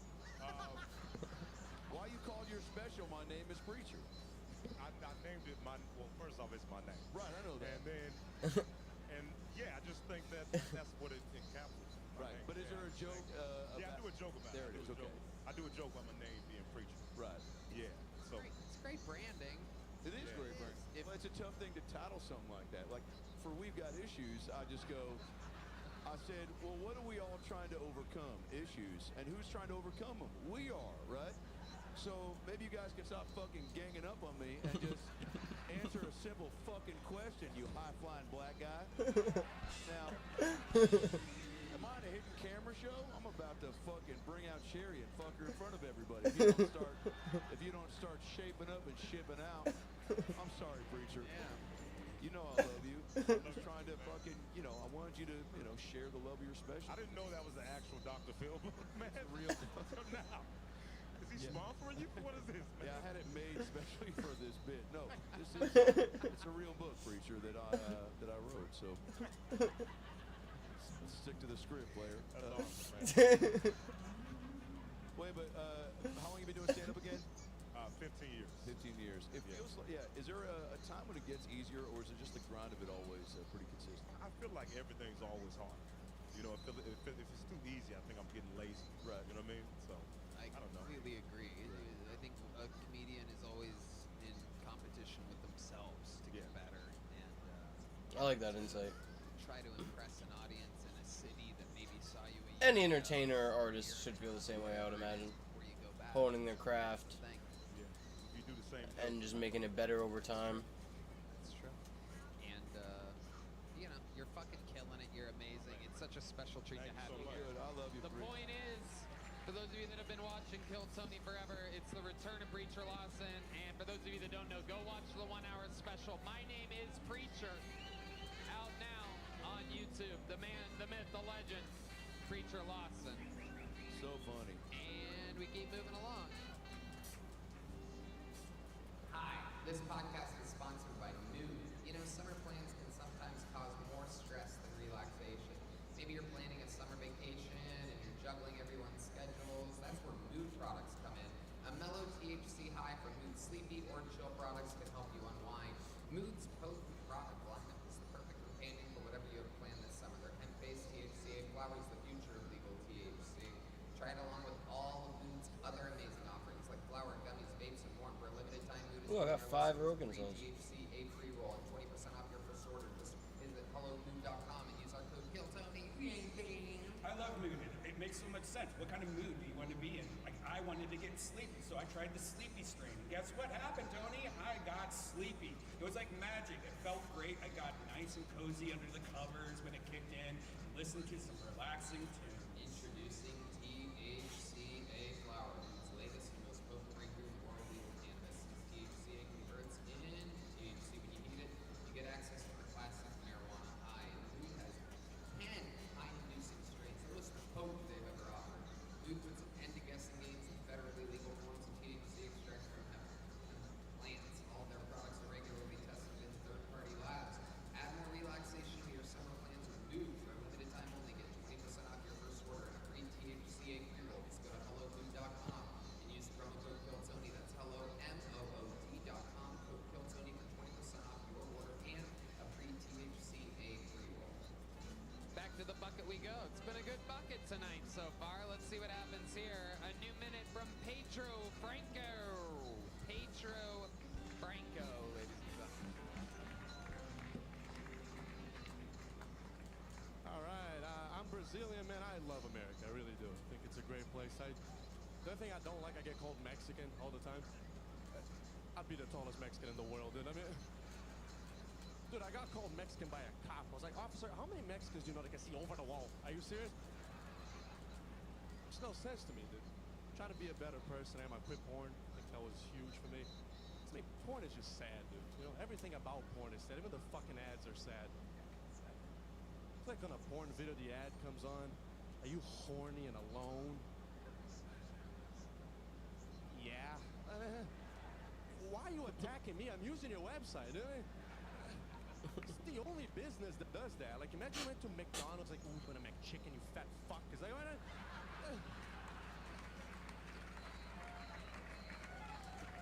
don't get it, dude. All I'm saying I'd is still we're eat it. using your I'd actually website. respect them more if they did that. Click on the video, it's like, you ready to jerk off again like a winner? It's like, as a matter of fact, I am, thank you. Appreciate it, huh? Oh, thank you, all right. All right. Amazing. What a fantastic minute. Pedro Franco, welcome to the show. Thank you. This is your first time on the show, correct? Yeah, first time. I remember you. You have a whole thing to you. Yeah, the couple weeks ago, right? 2 weeks. I think Shane was drinking, and I ran into him on the street. Remember that? No. You don't remember that? Why do people bring up random things? I thought that's what you're talking about. Yeah, I was hanging out with a friend of mine at this. Hold on, just stop. Sorry. You're saying that you ran into me and Shane on the street? Yeah, it was super random. Yeah, no, it's not random. Sometimes we walk on the street too. How That do is I funny. remember you from the street? Did you say you did comedy or something? No, he was like, he was going to drink, and then me and my friend went with him because we were hanging out with the That's what we're always doing. Yeah. Okay, let's just stop. Sorry. Pedro. I thought that's what you meant. That's right.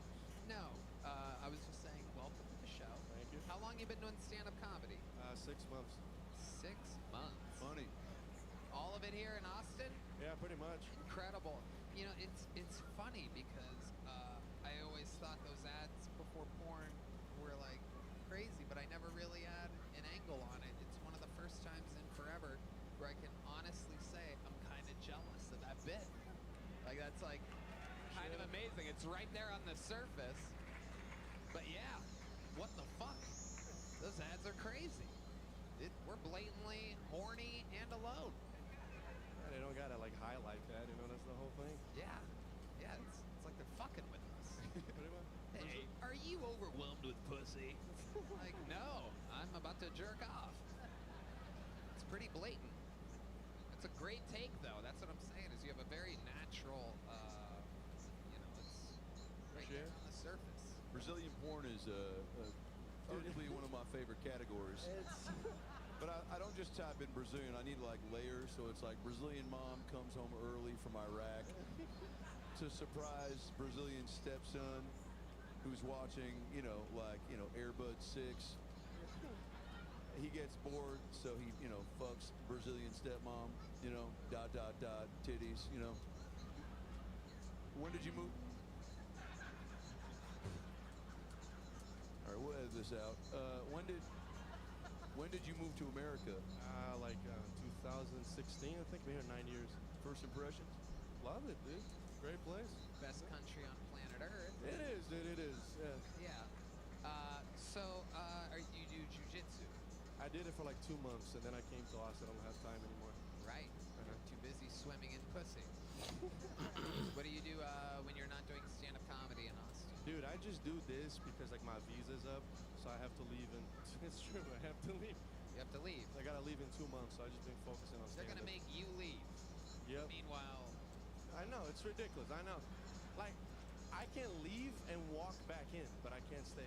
If you want, I know some guy named Adam Ray. He might buy you a hotel if you just tug at his I heartstrings. appreciate it. Yeah. I mean, I don't think buying a hotel is gonna help his problem. It's not gonna happen, but I mean, you can reach out, It's gonna be on your bill, the kicked-in door by ICE that fucking deports him. God damn it, I didn't think you'd put me down on incidentals, too.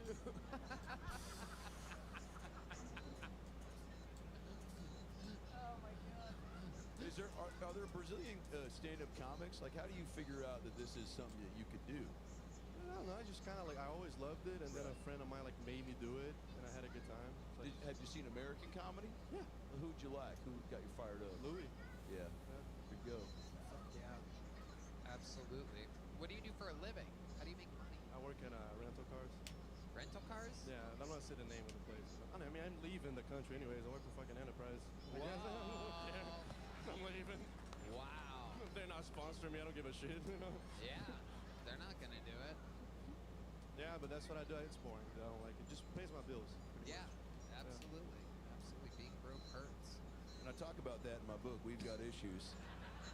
You need money to have fun. Go ahead, Tony. What's your love life like? You're tall, you're Brazilian. I can't even imagine what's going on here. Single, bro, single. If you're vegan, I know a 90-year-old Iranian woman that fucking... I was listening in the back. I mean, I need a marriage to stay, bro. I'm fucking working out. Wow. Let's fucking do it tonight. Wow. Hey, man. Can you fucking imagine? Is there any chance there's a, what's it called? Is there an ordained minister? Is there an ordained minister here? Where? Everybody's point. Wait, there's so many of them. This is crazy. Welcome to Texas, where everybody's like, God bless. This guy. Wait a second. This Hold guy. on. This guy who looks like a DJ in Grand Theft Auto. You're a minister? You got a badge or something? I don't know. You got your ID on you? Wait. Okay, is Sherry still here? Is Sherry still here? Sherry back there? Oh my fucking God. This could actually work. She's kind of what he described, or she described. It is. Bro, say you're a vegan, dude. Say you're a vegan, and she will open up every door and hole, I swear to God. We know you beat your meat, but now you gotta sneak your meat. Because if your wife finds out, it's not the first time an Iranian woman's been in an arranged marriage, by the way. This is absolutely right on schedule. We're gonna tell her you're a Brazilianaire, and she might be down for this. This is absolutely incredible. We're waiting for Sherry. Can we get the this guy puts the mini in minister. Come on up here. Here he comes, dude. Come on. Please welcome to the stage Sean McVay, the coach of the Los Angeles Rams. This is wild. This could be the first ever Kill Tony. He's a hot guy. I'm Sean McGay right now, Tony. Hey, you know what? Is this legal? What's that? Is that legal? I don't fucking know, dude. We're just trying to have some fun. Whoa. What's up, dog? Shit. Nice to meet you. Pleasure. Wow, we found the Rainy Street serial killer, everybody. This is amazing. Absolutely incredible. What's your name, sir? Tall. What is it? Tall. Tall? Wow, that's ironic. That's like the guy's next to his name being short. Yeah, my name's Hair. Hit me, Red Band. And my name's Straight. All right. Here you go. Your name is Tall. That is incredible. What do you do for work, Tall? I work on a credit card. You work on a what? Credit card. You work on a credit card? Holy shit. I'm in charge of getting people to sign up for a credit card. Oh, okay. All right. What can you probably can't say the company, right? Amazon. Wow. Incredible. Well, you're about to probably get somebody a visa here in a second. It's incredible. D Madness has seen enough. You gonna clean the house? D Madness's middle name, So you heard that? He asked me- 2020 Vision, by the way. He asked me if I'm good at cleaning houses because I'm Latino. Did you hear that? I thought you were. You guys That's have- I'm Latino are you still. guys having Same your thing. own podcast over there? What the fuck is going on? Stick with me. Ladies and gentlemen, you know her, you love her. Make some noise again for Sherry Viseji, ladies and gentlemen. Wow. Now, Sherry, you have such a fucking impact on us that this is the very extremely rare occasion in which we have somebody back on the show. Now, this young man, Pedro Franco right here, this tall, brown vegan,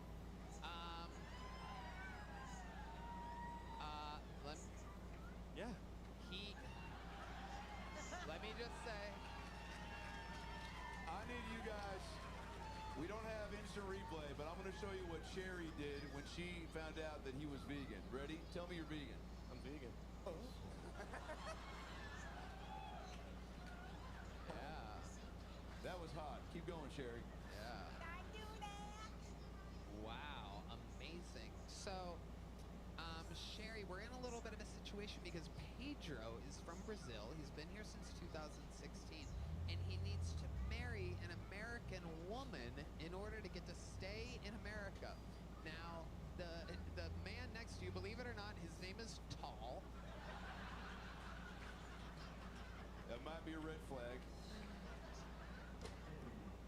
And Sherry, the man next to you, Tall, is an ordained minister. So, with that said, Pedro, I do believe now's the time to pop the question. Ask Sherry. Get down on one knee. Get down on one knee. Yeah.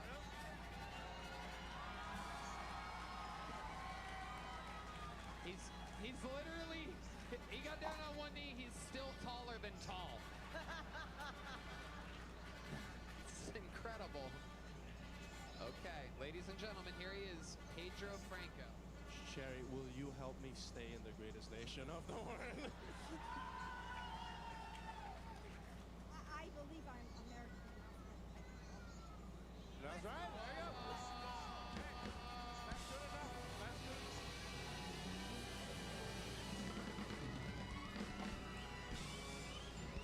Tall, what do you say? Do you pronounce them, what do you just say? Do you? Yeah. Do you? Hell yeah, baby. Let's go. Ladies and gentlemen, this is Kill Tony. Wow. Big dreams come true. Dreams have come true here. Sherry, you are an instant Kill Tony legend. Pedro, you had a fantastic minute. Congratulations. It looks like things may be going your way. Does she get to do the secret show for this show? I was literally trying to think of something that we could do for Can her. she do the roast of Dr. Phil? Would that be possible? Yeah. I'll fly to LA and you can do the roast of Dr. You Phil. gotta have someone do Sherry, what's the longest set you've ever done?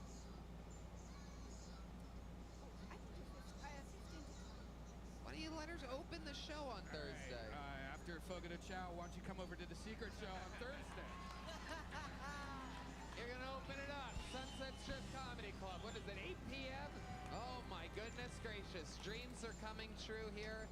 Tall, did you sign up for the show? Okay, good. Now there you go. Thank you, Tall. Thank you, Sherry. And thank you, Pedro, ladies and gentlemen. Pedro, take one of these. Damn, he catches like Sherry. Woo! Goddamn. What an episode. What an episode so far. And now, ladies and gentlemen, the bucket pulls have been so good that this is fucking crazy. It's time for another one of our regulars, everybody. One of the best to ever be a regular in the history of the show. This young man is on fucking fire. Here with the... Still an hour left in this. I want to keep going, but I feel like I'm just tired and like, I don't know if I want to keep watching this. I need something else. If I stream tomorrow, I'm gonna need more content.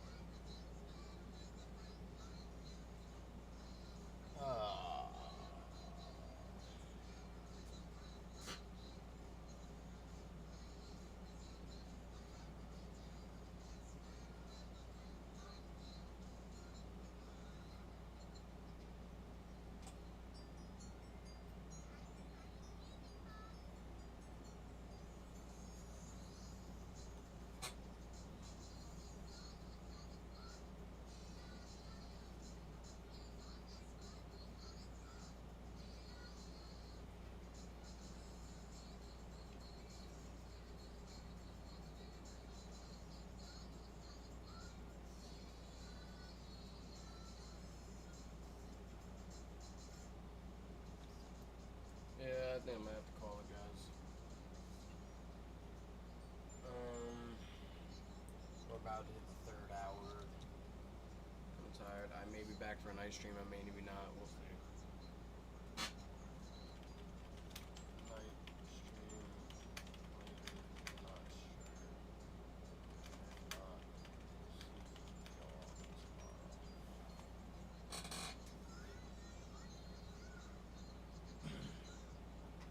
Alright, y'all. As always, thank you for watching. I appreciate it.